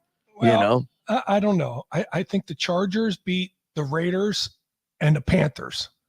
All right. Well, I understand that they didn't beat the greatest teams in the world. I don't know what's going on in Carolina. What's going on? Bryce Young. Well, they are a really bad outfit. Not, when you are an owner, the worst thing you can be is impulsive and wishy-washy. Yeah, that's the worst thing. And poor Bryce Young looks like he is.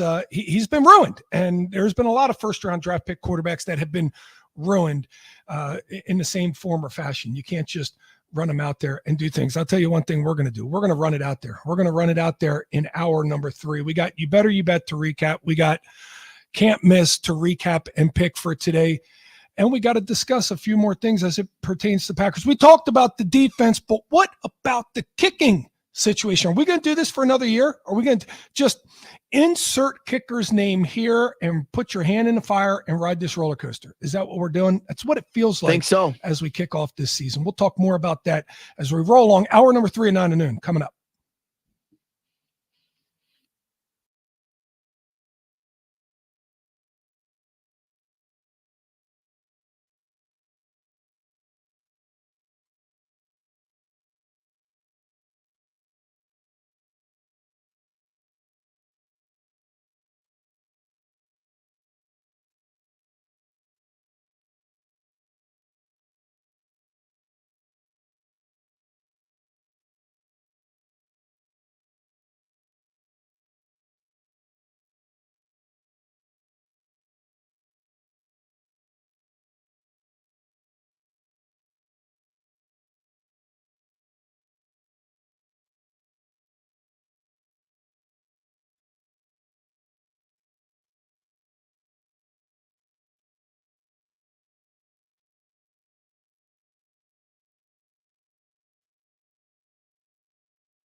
We need some help from the Nooners. We're putting out the Nooner signal, the bat signal. The bat signal? It's got a Nooner sign on it. What would a Nooner sign be?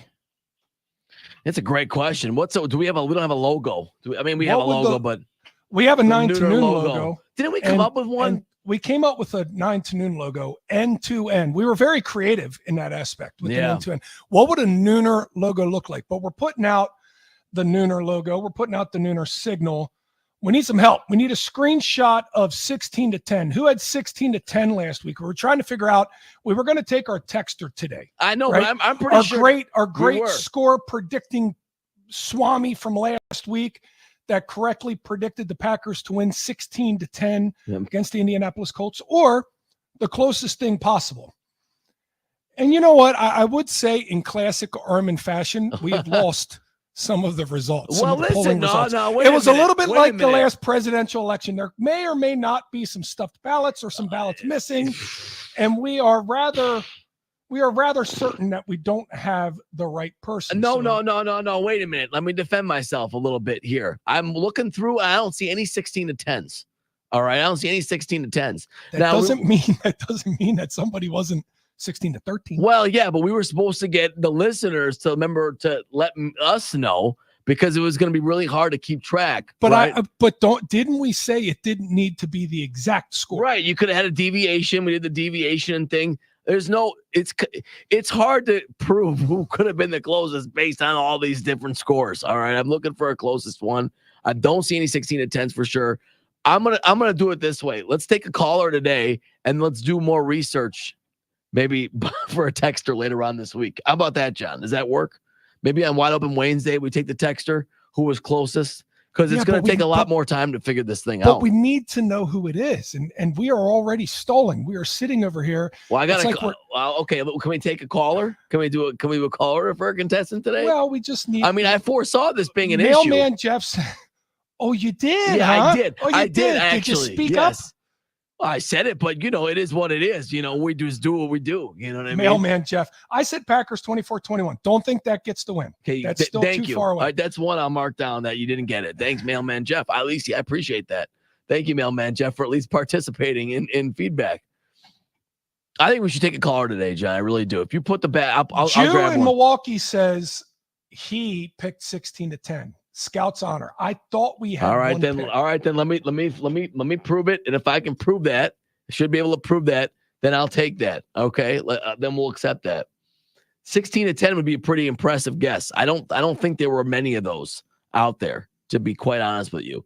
But I'll go check here, see some of his old texts, and see if he did that, because that would be pretty good. Chris in West Bend said he had 19 to 7. That was pretty close. Aaron in Milwaukee 24-22. That's not going to do it. No, he never had 16 to 10. You guys are just trying to get me now. See, now I know how this goes. Mark in the 262 said he had Packers 17-13. Here's a couple right here, Armin. If they submit it, even retroactively here, that they had it, and you go back and verify that they had it, I think it counts. And I think that's who picks tomorrow. Okay, let's do it that way. I like that idea. Let's do it that way. Okay, Armin's going to check through all of your texts here now, and we'll take one tomorrow. I like that. Armin's, we're going to take the texter tomorrow. We have a caller. We'll get to the caller in the meantime. But to begin with, let's start with this. Let's start with Braden Narvison, the Narv dog. We haven't talked about him yet. Yeah. So excited. He now has 2 misses, both to the right. One went doink down in Brazil, and one missed wide right. When we were looking to extend a lead to the Indianapolis Colts. And I'm here to ask, what is your concern level? By the way, we are joined now. Yes. Billy Schmidt has made it back into studio. Billy, welcome back. Armin, turn his mic on. Gentlemen, how are we feeling? I apologize. I was crunching the numbers trying to get the answer that I thought Armin was going to be able to get here today of the score predictions. I'll have it by tomorrow. Okay, Armin's going to have it by tomorrow. We're going to hold him to that. So our texter will be tomorrow. We will have picks from a texter tomorrow. But in the meantime, Billy, we've gone through a plethora of different things today. We talked about last night's crazy wild game on Monday Night Football. We talked about the Packers defense, and I said it is fixed, and that's my way too early prediction on this Green Bay Packers team, and I gave my reasoning for it. Yes. I can give that to you as well, but I said that was fixed. But then the one thing we haven't really leaned into yet that Man, it just seems like it won't stop no matter who we insert into the kicker position. Is this one field goal a game is always going to be, it's going to be a little bit of a thing, huh? Yeah, it does seem like the kicking is not going to solve itself as quickly as Malik Willis was able to solve the backup quarterback job in 19 days after, John, 6 weeks of us going back and forth on, is it Sean Clifford? Is it Michael Pratt? Or is it option C? And option C ended up being way better than I think either of them would have been. I don't know how many more. Goody mentioned about Narv Dog, and a couple of those were right down the pipe. All right, we like that. Yeah. There were a couple that were some Anders Carlson style trips to Hollywood. So he mentioned that he was going to get an extended runway, John. I think that means a month, right? Like, is that a 3 to 4 game deal?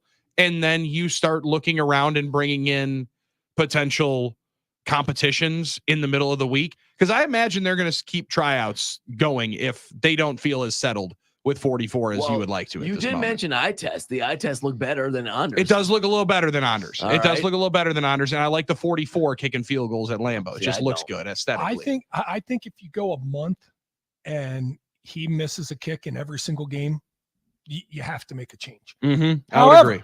I don't think that's very likely that happens. Do you agree on that? Because I don't. I think I think now we're gonna hit a stretch where he goes 2 or 3 games in a row without missing a kick. And then we're all going to sit there and we're going to say, yeah, but do you remember those first 2 kicks at the beginning of the year? And once you get to that point, I think you have to settle in for the year. I think you have to roll with it. And I think you have to go with the kid. Again, he's a youngster. He's a rookie.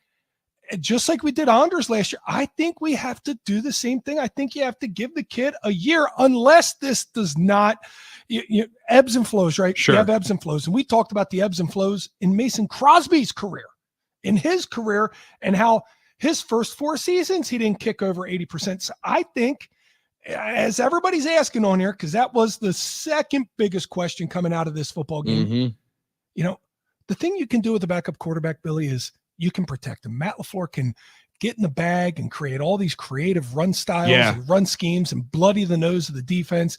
And he can limit the number of throws. He's 5 throws in the first half or whatever it was. And he can take things off the plate. With a kicker, you can't. Hey, the offense got you to the 33. Here you go. You got a 51-yarder. You just have to do it. Yeah, and then it's crazy that there's guys like Butker in Kansas City for the 51-yarder. It's like Andy Reid and Pat Mahomes at the end of that game. There were 35 seconds left. There was no conversation of going any closer. Like, yeah, 51's good. We'll be fine. Trying to find somebody that makes 44-yarders here in Green Bay. I agree, though, if it does go with multiple weeks of him not missing, John, then you give him that opportunity. But if he can't, if this is the valley of the peaks and valleys of his rookie year, then you're in a much better situation, missing, going, 5 of 7 so far. However, they're going to give him a little bit of leash. I don't know that they give him quite as much leash as they gave Anders a year ago, but maybe 4 games a little reckless. But listen, I just got off doing the Badger show on Saturday. So when people were hitting us up on the NickLayLaw.com talking text line during Packers OT, John, and wanting Anders Carlson's bags packed, I mean, they were ready to fire everybody associated with Badgers football on Saturday. So I guess I just think we all need to calm down, and maybe we do just take a quick, deep breath before we start replacing everybody as quickly as we want to. Can I just say this? Whatever kicker we have in uniform kicking for this team will miss a kick one day. There's no kicker out there that's never going to not miss a kick. You know what I'm saying? I think people expect perfection now from this position. That's not realistic. Well, that's because every team in the league trots out guys who are booming them from over 50 with confidence. Yeah, and the craziest one is if you look at Justin Tucker Tucker's been missing 50 plus right now. He quickly has not been able to knock anything through there. Right. But you can give and take when you can knock anything home inside of 45. Agree. I agree with you. I just think we can't expect a rookie or somebody off the street to come in and never miss a kick. You know what I mean? But it does change the equation. And I heard in between the meetings that I was bouncing in between earlier on today, when John, you took a little run at Armin, I like you holding him accountable. I do appreciate you holding him accountable. Yeah. On the conservative nature of the play calling, it was really, really well explained by you of the ability for LaFleur. And we talked about it a little bit yesterday. I thought that was the best that he has stuck to a game plan and stuck to his guns for an entire 60 minutes, even though at points, hey, we haven't been able to hold the ball at all here in the third quarter. we're going to continue to run because that is our best option to win this football game. That did take some guts by LaFleur. It's so funny to me. People only see, conservative and aggressive as yeeting the ball up. Let's just yeet it. 100%. And to some extent, it takes more guts, more courage to just say, no, we're going to hold, like Mel Gibson and Braveheart. We're going to hold. Right. And that can be more stressful, more anxiety-inducing than just saying, all right, pull the pin and throw that grenade and let's see what happens. That's more dangerous. That's more crazy. And to some extent, that's not aggressive. That is just, that's almost more scared. That's almost more anxiety-induced than it is being able to hold and stick to what you have formulated and created and called for a game. Well, because I think confidence and exuding the confidence, like you mentioned, just yeeting it deep, that just exudes it in the players. You also got to have some confidence in the staff, right? And Matt's very, very confident in what he can do as a play caller, play designer. Adam Stenavich, as Schneidman corrected us with yesterday, we weren't giving enough credit to Adam Stenavich in the run design plan. But it is one where you can flex a little bit of muscle and say, listen, the guys wearing the headsets here know what they're doing as well. And they were able to formulate this thing. Let's trust them and trust this defense. Because you're spot on, man. This the pressure that they are at least able to create with 4. And my man Devontae Wyatt finally getting into the sack column, being one of the first 2 to be able to do that in 2024. That's going to be fun watching their combinations of stunts on the front all year long. Yeah, well, we're going to continue this. We got a lot of reaction here on Talking Text Line. We'll get to that in a moment. But first, we gotta remind everybody what happened last week. And it was a wild, wacky week. Maybe some people thinking they did pretty good. Might not be the case. You better. It ate us up there a little bit. You better. You bet. It is time to check out who beat the guys to eat with the guys at Carnivore, Milwaukee's premier destination for fine dining. Carnivore's extensive menu features international and domestic Wagyu steaks, over 3,000 different wines, and an incredible craft cocktail list. Omar and the gang at Carnivore have something to meet and exceed even the finest taste buds' expectations, where fine dining meets the modern experience. Only at Carnivore. Let's start off here with the good. Tristan in Wausau. Got week. 4. Got 4 this week. Good job, well Tristan. Done. Job, that's good most weeks. Now we got the ugly. Tim and Verona 1. Brenton Franklin 1. Todd Milwaukee 1. Yeah, it's hard to figure out this league. 2. And Kuhn betting all favorites. Thought this was the week to go favorites. Turns out this is the season not to go favorites. I got 0. Got lost in the forest of wood. That was the ugly. And now the bad news for the Nooners. Billy.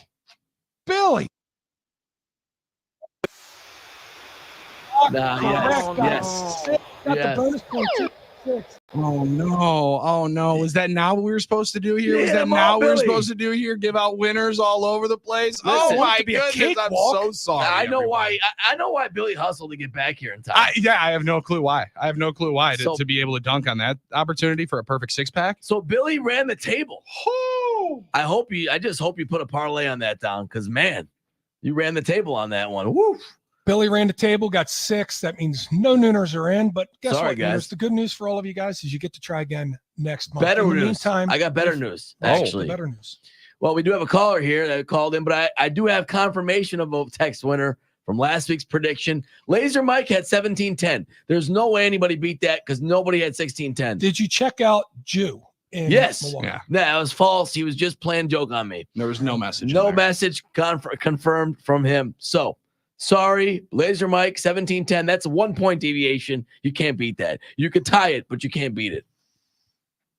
Okay, Laser Mike is the name? Laser Mike. That's what it. That's okay, what it goes. Perfect. I just wanted to make sure I said this correctly. So Laser Mike, reach out to Armin. Yeah, he'll be texting you. Get your picks in for tomorrow for You Better You Bet. But in the meantime, we have a player for today. Who do we have? We do. Dan in Janesville. Returning champ, by the way.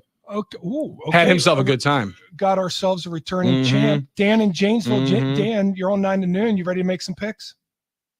I am. What's going on, fellas? What's up? going on, Dan? Okay, give us your first pick.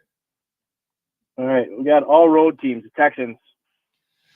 Okay, he's got the Houston Texans. Billy, here's an interesting one. Houston -2.5 favorites heading into Minnesota to play the undefeated Minnesota Vikings. Yeah, Texans are still everybody's favorite. And, man, did they leave that door wide open for the Bears last week? I mean, that defense looks better than I was going to give them credit for earlier in the season under DeMeco Ryans, year 2, with those pass rushers, John. But, man, either the Bears' offensive line is one of the worst we've ever seen, or they're going to be able to get home on everybody. That's a fascinating line. Kind of stinks.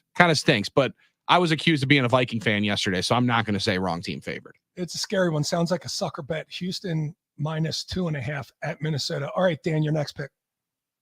Chargers. All right, we got the Chargers here, and I'm looking. They're going to be everyone's favorite coming up here, because who has it better than us? Chargers. No, Chargers +2 at +2 Pittsburgh. They're dogs, yeah. +2 at Pittsburgh. The Steelers are undefeated. The Chargers are undefeated. And now you got the disadvantage of an early in the season trying to pick out who's for real and who's not for real. Who's more for real here, Chargers or Steelers? I'm thinking the Chargers. I do believe the Justin Fields factor, John, they're having a good conversation right now in Pittsburgh. What are you going to do? Because Mike Tomlin doesn't want to go away from the hot hand. But I don't know that Justin Fields' hot hand is all that hot. They've won 2 games. Have they played great? No, he hasn't turned the football over. That's good enough for Mike Tomlin. Lean into what you are. That's what I say. Lean into what you are. And Justin Fields is a winner for you, for the Pittsburgh Steelers. I would lean into that, and I'd say he's the starter going forward. Russell Wilson will back up in case of an emergency. All right, your next pick, Dan. Take the Jags. The Jacksonville Jaguars this week are heading to Buffalo to play maybe the most impressive team in all of the NFL right now, the Buffalo Bills, +5.5 for Jacksonville, but traveling to Buffalo, Billy. Yeah, on one of the strange and ESPN messed up double headers. This game kicks off at 6:30 on Monday night. The next Monday night game kicks off at 7:15, which is Commanders and Bengals. What's up with that? Well, if you're going to put the Commanders on national television, you better have a backup plan. That's what I think ESPN did here. Normally, you say if you go double header, it's like the Monday after Thanksgiving, or it's the first Monday of the year. But no, they go double header in week 3. But that's because they got the Commanders on television. I always loved the doubleheader of 6 and 9:15. It was one beautiful excuse to stay up as late as possible. So much better. However, John, you know how much I like to invest on the Jacksonville Jaguars. I can't do it anymore.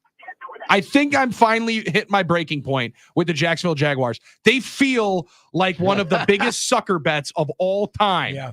Oh my God! I never understood. I never understood it, and it was like watching. It broke me again this weekend. It was like watching, an aunt or an uncle that just did not do good managing their money, and they were always short on the rent, and you just were like, "I'll get you next week." You didn't have to go out and eat 3 times in 1 week. You could have stayed home and made some TV dinners or something. At some point, you got to learn your lesson. Even though you were loyal to them, Billy, I commend you for it. You know, but I'm sorry, you got to learn your lesson at Billy's some point. breaking the habit. I'm done. He's I'm done. I'm getting the really patches. Bad habit of following the Jacksonville Jaguars and parlaying them into victories. All right, Dan, next pick, 4th pick. Speaking of Washington, I will take those Commanders. Well, you want all 8 of them. He wants the Commanders +8 traveling to Cincinnati to play a Cincinnati team that desperately needs a win, because guess what? The one thing they don't do in the Zach Taylor era is win either of their first 2 games. They are horrendous in it. Week 3, good bounce back. I love Jaden Daniels on the backdoor opportunity here, because that kid is going to scrap and try to put points up. However, Commanders are one of the only teams, John, I can ever remember winning a game that they didn't score a touchdown in. Yeah, that's wild. Against a team that scored 3. We talked about against a team that scores 3. Unbelievable. They might find a way, but Bengals at home, that's going to be a buzzsaw. If that doesn't reek, the Giants are going to giant. I don't know what does it. Giants and Panthers, early bids for worst teams in the NFL. Last pick, final pick here, Dan. All right, this is my lock, and you guys lock in your lines on Friday. So, I think the Packers are going to win anyway, but if Love goes, that's decided Saturday or Sunday, so getting the points, I'll take those. Yeah, grabbing 2.5 here before the Packers find out anything about Jordan Love. And Rob Demovsky came out with a piece this week, said it wasn't parlor tricks. It wasn't a bunch of guff last week that Matt LaFleur was throwing out there with us, that Jordan Love was questionable on Friday, which I thought was very important. I thought that was very big. Everybody's, come on, John, it's gamesmanship. Come on, John. I don't care. You can't just say he's questionable if you know he's not going to play. You can't do it because you could potentially get Doc draft picks. Yeah. Yes. I think they made that decision Saturday, and that's why they downgraded him. Packers catching 2.5 now, but if Jordan Love plays, that thing's going to flip, and you got some incredible value there. All right, Dan, and that's your lock, the Packers, right? Yep. Okay, there you go. Picks are in. Dan in Janesville is in, looking to try and be, a repeat champion, make his way to the dinner for the second time. First person to ever do that, he would be if he accomplishes that. All right, that would be an incredible feat. We made some picks, Armin, but we got to make one more. The man can't miss. Time now for Coons Can't Miss, presented by the Potawatomi Sportsbook. Bet big, bet full. A lot of people down at Potawatomi Casino Hotel Sportsbook last night for Matt Schneidman's riveting Legends series with Dorsey Levens last night. Armin picked it up on the YouTube stream. That's how you watched it? Well, we had some clips posted on the Game MKE on Twitter. I saw some of those clips. It was really good stuff. I mean, Matt, obviously did his homework. Dorsey, the Dorse the horse, one of my favorites. We talked about him yesterday. Great nickname. Insightful as always. But I got a question. I got to question Schneidman wearing the Yankee hat. I don't know, wearing the Yankee hat in that situation. I know he's going for an aesthetic. I know he's a Yankee guy. Maybe you just wait till after the show's over to put your Yankee hat on there, Matt. But hey, listen, I can't tell him how to live his life, so I'm not going to do it. You can ask him on Friday, but we'll have to. From all accounts, it was roaring with attendance down there at Potawatomi Casino Hotel Sportsbook. And why wouldn't it be? You got Dorsey Levens, you got Matt Schneidman, and you got a 2,000 square foot LED curved screen to watch the action last night after the Legend Series was over. Plus, you got 70 kiosks off the second and third level that you can make your way to, so you don't have to wait to talk to any tellers.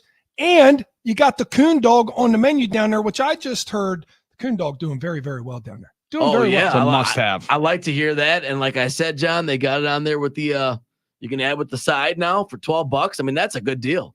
I'm sorry. That's a great deal. 2 meals. It's your first meal, and then it's your fourth meal when you leave, because it's a hard finish. It's a big old meal down there for you. Go catch yourself big old sausage at the Potawatomi Casino Hotel Sportsbook. All right. Yesterday, Saquon over 79.5 looked like it was absolutely going to smash. Yeah, it was an interesting follow. Yeah. I'll say fun. No, interesting. No. Yeah. 44 yards on the second drive of the game. Right. Didn't get a touch on the first drive. Second drive of the game, got 44 yards. So you were feeling good. You're like, this is going to smash, right? And then I'm sitting there at 79 yards with about 4 minutes left in the game. He breaks off for 11. I was like, there, it's done. Nope. Holding call brings it back, takes him back under 79.5. But then he easily covered that thing. Saquon over 79.5 is an early victory this week, in which we're going for 7 weeks in a row. 7 weeks in a row. I think he finished with 96, but he was stuck on 77 for a while. So you had a little bit of a sweater on. But yes, going for 7 in a row, John, you started off with a win this week. So we'll see where you go this week here. All right. Tonight, Today we got the Brewers trying to chase down the Phillies and the Dodgers for one of those first round buys. Mm-hmm. And I think the Dodgers are going to look at the Brewers and say, do us some help, do us a solid, do us some good. We're trying Meanwhile, to clinch. The Dodgers are playing the Marlins here tonight, -1.5. I think the Dodgers are not the team that we have a chance to catch here as the Brewers. I think it's the Phillies because we have 2 more games against them. So I'm going to go Dodgers -1.5 tonight. Okay. All right. Dodgers run line to win by 2 or more. I kind of like that. They should be taking care of business. You got to think. Oh yeah. And almost even money at 127. That's perfect. That's good stuff right there. And hopefully the A's can help the Brewers out tonight. Come on, do it for Oakland. Beat the Cubs and we'll clinch tonight, right? Or we do it tomorrow. We clinch tomorrow, and Tim Allen is partying at Spitfires with people for a celebration. Now, you guys want to tell a post-game show out with Ken in the Falls, potentially leading the charge at Spitfires. Oh, yeah. That celebration at Spitfires tomorrow night, if that's when they clinch, could rival the in-clubhouse celebration. He keeps telling me about it, too, so it's going to be huge. In-clubhouse celebration, the party at Spitfires, it can all lead to some heavy drinking, maybe a little overindulgence, maybe leading to a little bit of, what did you call it yesterday, Armin? Exiting an exodus. I said return. I said a return. A return. I think a return of the goods. Well, the Josh Myers move. I mean, we still have to talk about the John Boy clip, John. Well, we have a little bit of sound of what it's like to narrate an exodus or a return, as Armin Sarin calls it, and we'll play that for you when we come back. Going to wrap this show up in just a few. 9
Packers are now 1-1 on the season after defeating the Colts 16-10.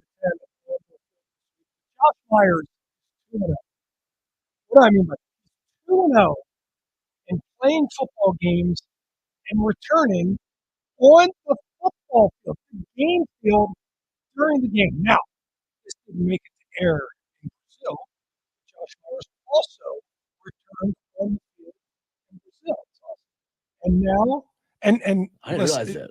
Oh yeah, he did. He did. And now he's returned again here in week 2. What in game 1, he did it kind of after a play and then went into the huddle and then played one more play and then did a little bit more and then came to the sideline.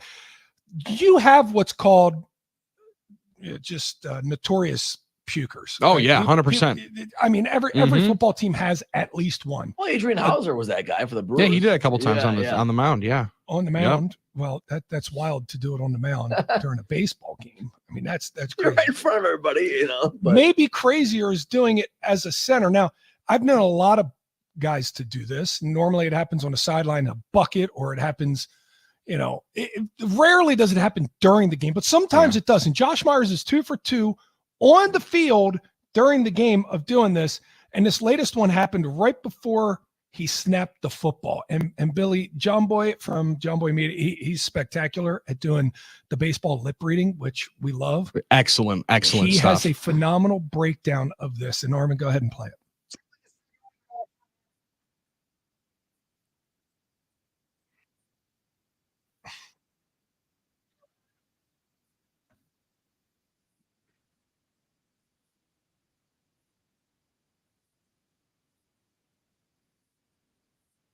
That's the best part, by Great the way. work. Got to have some in there. That's the best part of this, okay? Because Corona will induce quite a few.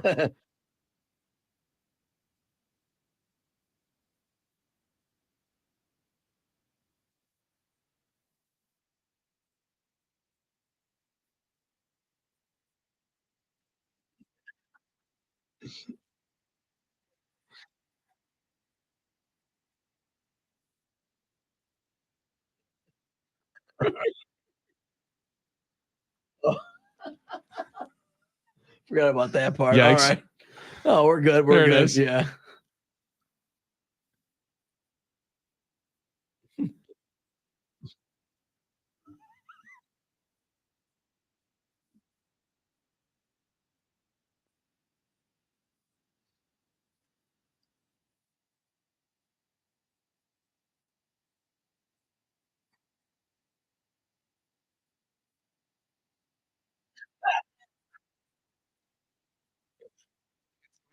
What is that? Just a lot of water, a lot of electrolytes? Is he drinking all that stuff? Is yes. that what it is? What's going on is these guys are going to the sideline and they're chugging literal bottles, Gatorade bottles, not the kind you buy in stores, but the big ones that you would take that your mom would fill up with ice and the powder and then fill it the rest of the way. And he's just mushing those things down because it was hot. Hey, and you don't want to cramp on the sideline. But I mean, I don't know. My volleyball coach in high school always told us hydrate a day early. Now, I know it's not the same kind of situation. Yeah, but now I'm a day late. So now I just got to do whatever I can at this particular point in time. And they got blue Gatorade over here. So I'm going to chug as many of them as possible. Right. All right, let's finish this thing out.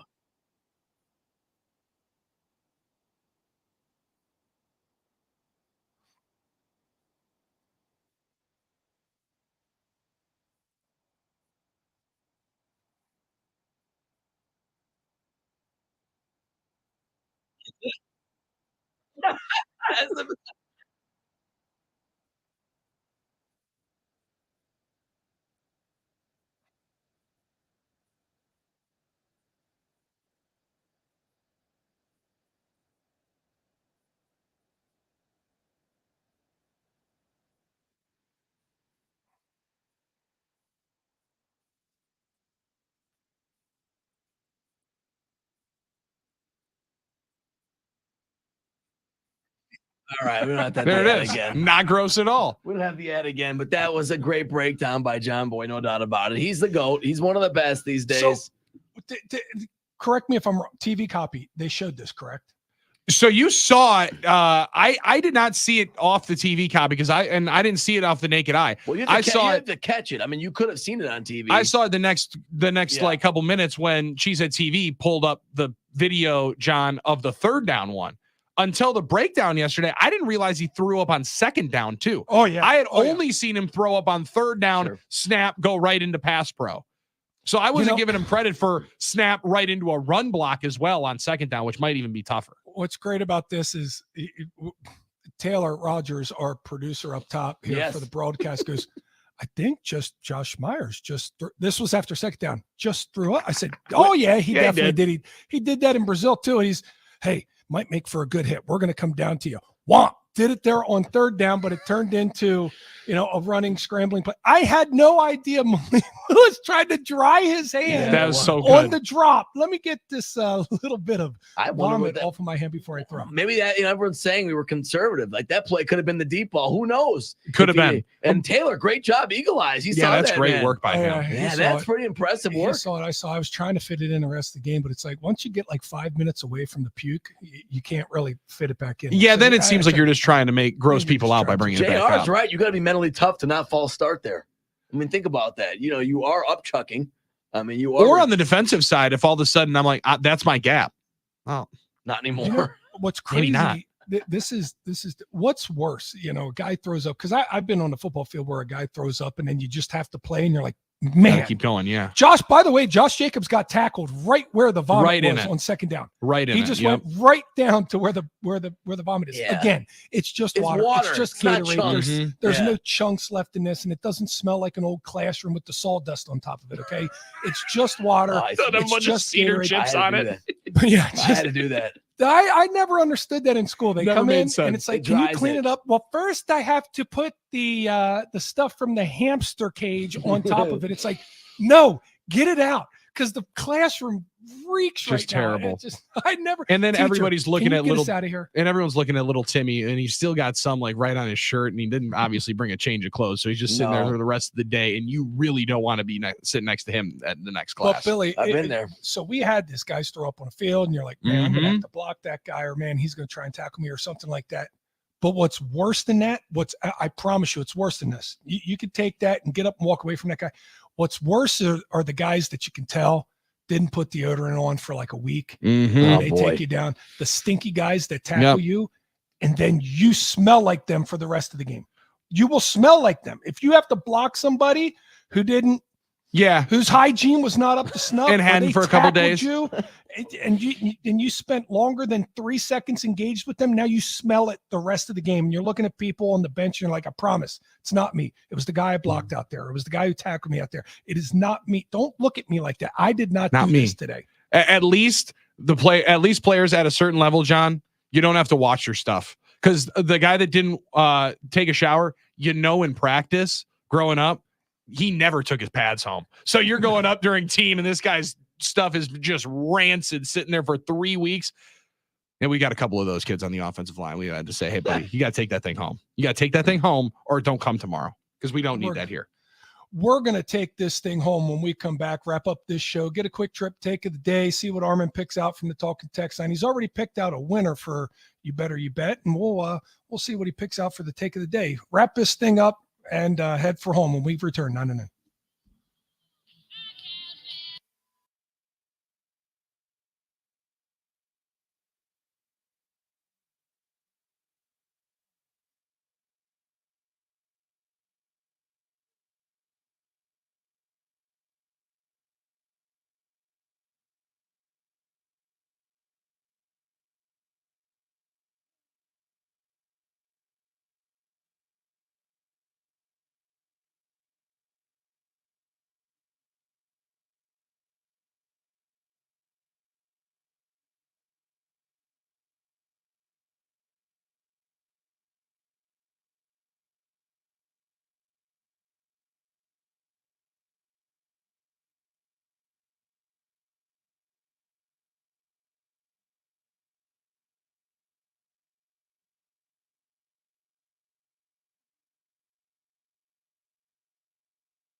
If you've ever wondered about sports memorabilia, what happens to the jerseys and the balls and the socks and the shoes after games? Well, they're collected by teams, yes, but sometimes they are sent out for important reasons as well. This just in: Kyler Murray's game jersey and ball from Sunday's 41-10 win versus the Rams are headed to Canton to be displayed at the Pro Football Hall of Fame. Get this, guys. Kyler Murray became just the second player in NFL history with 250 passing yards, 50 rushing yards, and a perfect passer rating of 158.3. The other quarterback was Cincinnati's old-timer Ken Anderson in 1974. That's a pretty interesting compilation of stats there. Kind of surprised no one else has done it. Good for Kyler, who I think, Kyler's gotten pushed around a bit by the fans and big stuff. Time. We'll see if he has a punching bag. Yeah, bounce back year. He has been a punching bag, John, after the Call of Duty thing, all the stats coming out of him playing too many video games. It was the clause in the contract. The clause in the contract of the watching film, coming off a knee injury. But you go back and look at what he did last year coming back off the injury. Yeah. He looked really good. And there's a couple of things that only Kyler Murray can do of the remarkable escapability. He's got a chance there with Marvin Harrison Jr. to do some pretty special things. He just gets lost in coverage. Yeah, the coolest thing about Marvin Harrison Jr. was we know week one, not too happy about the targets or not too happy with the performance. And then after week two, big blowout win over a division rival.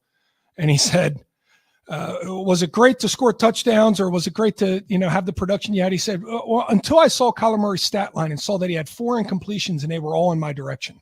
So I got to do I got to do a better job. I like that of not being the weak link here. It's hard to imagine being a weak link of a 41-10 route and a Kyler Murray with a perfect passer rating. But could you be more perfect if you didn't miss a pass? Hey, crazy, man. That's why they call him Maserati Marv. It's not like Maserati Marv. Yeah. He was doing it. I would wonder though, shouldn't the Josh Myers ball go to Canton? That's what I thank you. Or is that only a Packers Hall of Fame thing? That's more that should unique definitely be in the Packers Hall of Fame. Yeah. Josh Myers puke ball. 2 games in a row. I can't imagine it's going to be cool in Tennessee this week. Maybe we make it a perfect trifecta, 3 for 3. Well, listen, he wouldn't be the first and only cheeser that's going to puke in Nashville on Sunday morning. I mean, let's be honest. My dad's going down there, John, with a crew of 16 guys.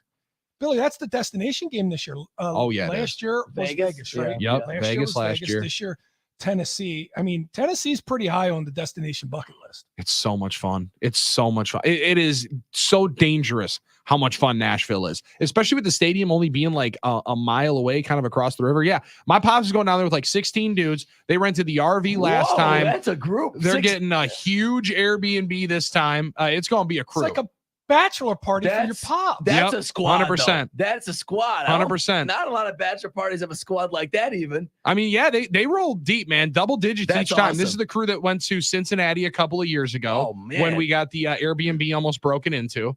They've hit Nashville a couple of times. So nice. They're ready to drink some beer. I think Nashville and Broadway, John, never really have trouble with the amount of cold Miller Lights and Miller High Lifes that they have all over those bars. It's going to get tested this weekend. It's going to get tested. Well, cheeseheads notoriously drink out the flights, drink out the bars at the Packer bars and whatever visiting town that they are in. They take control now. They come in, they roll deep, and they take care of business. And normally they drink them out of Miller Lite and let them know where they're from. And say, excuse me, could I have a couple more? The interesting part about Nashville bars, only been there a couple of times. They kind of do it right where, John, they just have coolers with ice and one person taking cash only for beers right off the dance floor. Don't even worry about going over to the bar, because if you're going there, you're lining up large amounts of shots. We'll just get you the beers as quickly here so you can go back and start singing more karaoke, which you probably shouldn't be. It's a dangerous time down there. It's a good place. I like spots like that, spots that make it easy for you to just walk in, grab, and go. And you know who else does that? Quick Trip. Looking for something to eat for breakfast, lunch, or dinner? Don't cook, because you don't have to. You can stop by Quick Trip and easily pick up one of their freshly prepared, absolutely delicious take-home meals. And it's like a game of chance. You never know what you might get. Spaghetti, chicken Alfredo, potatoes, salad. He likes to stick to what he knows. All right, Armin, talking text line, couple good ones here for you to choose from. Which one you taking? I'm taking Stuart Madison, who says Potawatomi should put any prop odds on Meyer puking or whatever the over-under is. They don't have that, but I think that's one we could be a special. Let's talk to Justin, see if they can get a special put up there and maybe put some odds on this thing. So why not? Absolutely. So I think that'd be pretty good. So that's our take of the day right there. Text of the day. Yeah, the one thing about being the guy who pukes is you know now every game that's going to be discussed going forward, especially big games. Yeah. Packers make it to a Super Bowl, there will be a prop bet on Josh Myers returning while he's in his snap, while he's in that's his true. stance. The crazy thing is, John, like I had a good run there for a couple of years in college where I would do it before the game. Tradition, right after the national anthem, I'd get so juiced I'd walk right over to the bench, quick hurl. In game to do it 2 times in a row, that's pretty impressive. I hope he can just keep that thing going and then add in a little huddle here. Fellas, watch out. And then Elton goes, you know what? He's playing kind of well. I think I'm going to try it. Sends one over. Yeah. So Rasheed Walker's like, well, left side, strong side. He hurls. Then you're really cooking with gas once everybody buys in. The old see it, do it, puke thing. It has happened before in the past. Somebody that's not good. Okay, now that's making me now feel I'm going. And then you go, and then the next person goes. It's not and my then shoes. Then it's just a chain reaction. The entire offensive line goes, and then you got tight ends. Tucker Kraft's out there going. I don't know. I want to be a part of the boys. All of a sudden, Tucker Kraft, you're like, dude, what are you doing? Do you lose your mouth guard? Oh no, I just want to be a part of this. I just want to be a part of the fun. You know what? If we didn't hit enough Packers content for you here today, you're in luck because Carry the G Radio is coming up next. Aaron Nagler, Billy Muscles, they got you covered for the next 2 hours. Going to hit everything that we didn't from the game, plus probably a couple things that we did. Billy, glad to see that you could make it in here for the last little bit. Sorry, and thank you guys for just dominating throughout it. I had some when you have big meetings and you don't schedule them, they never are at the right times.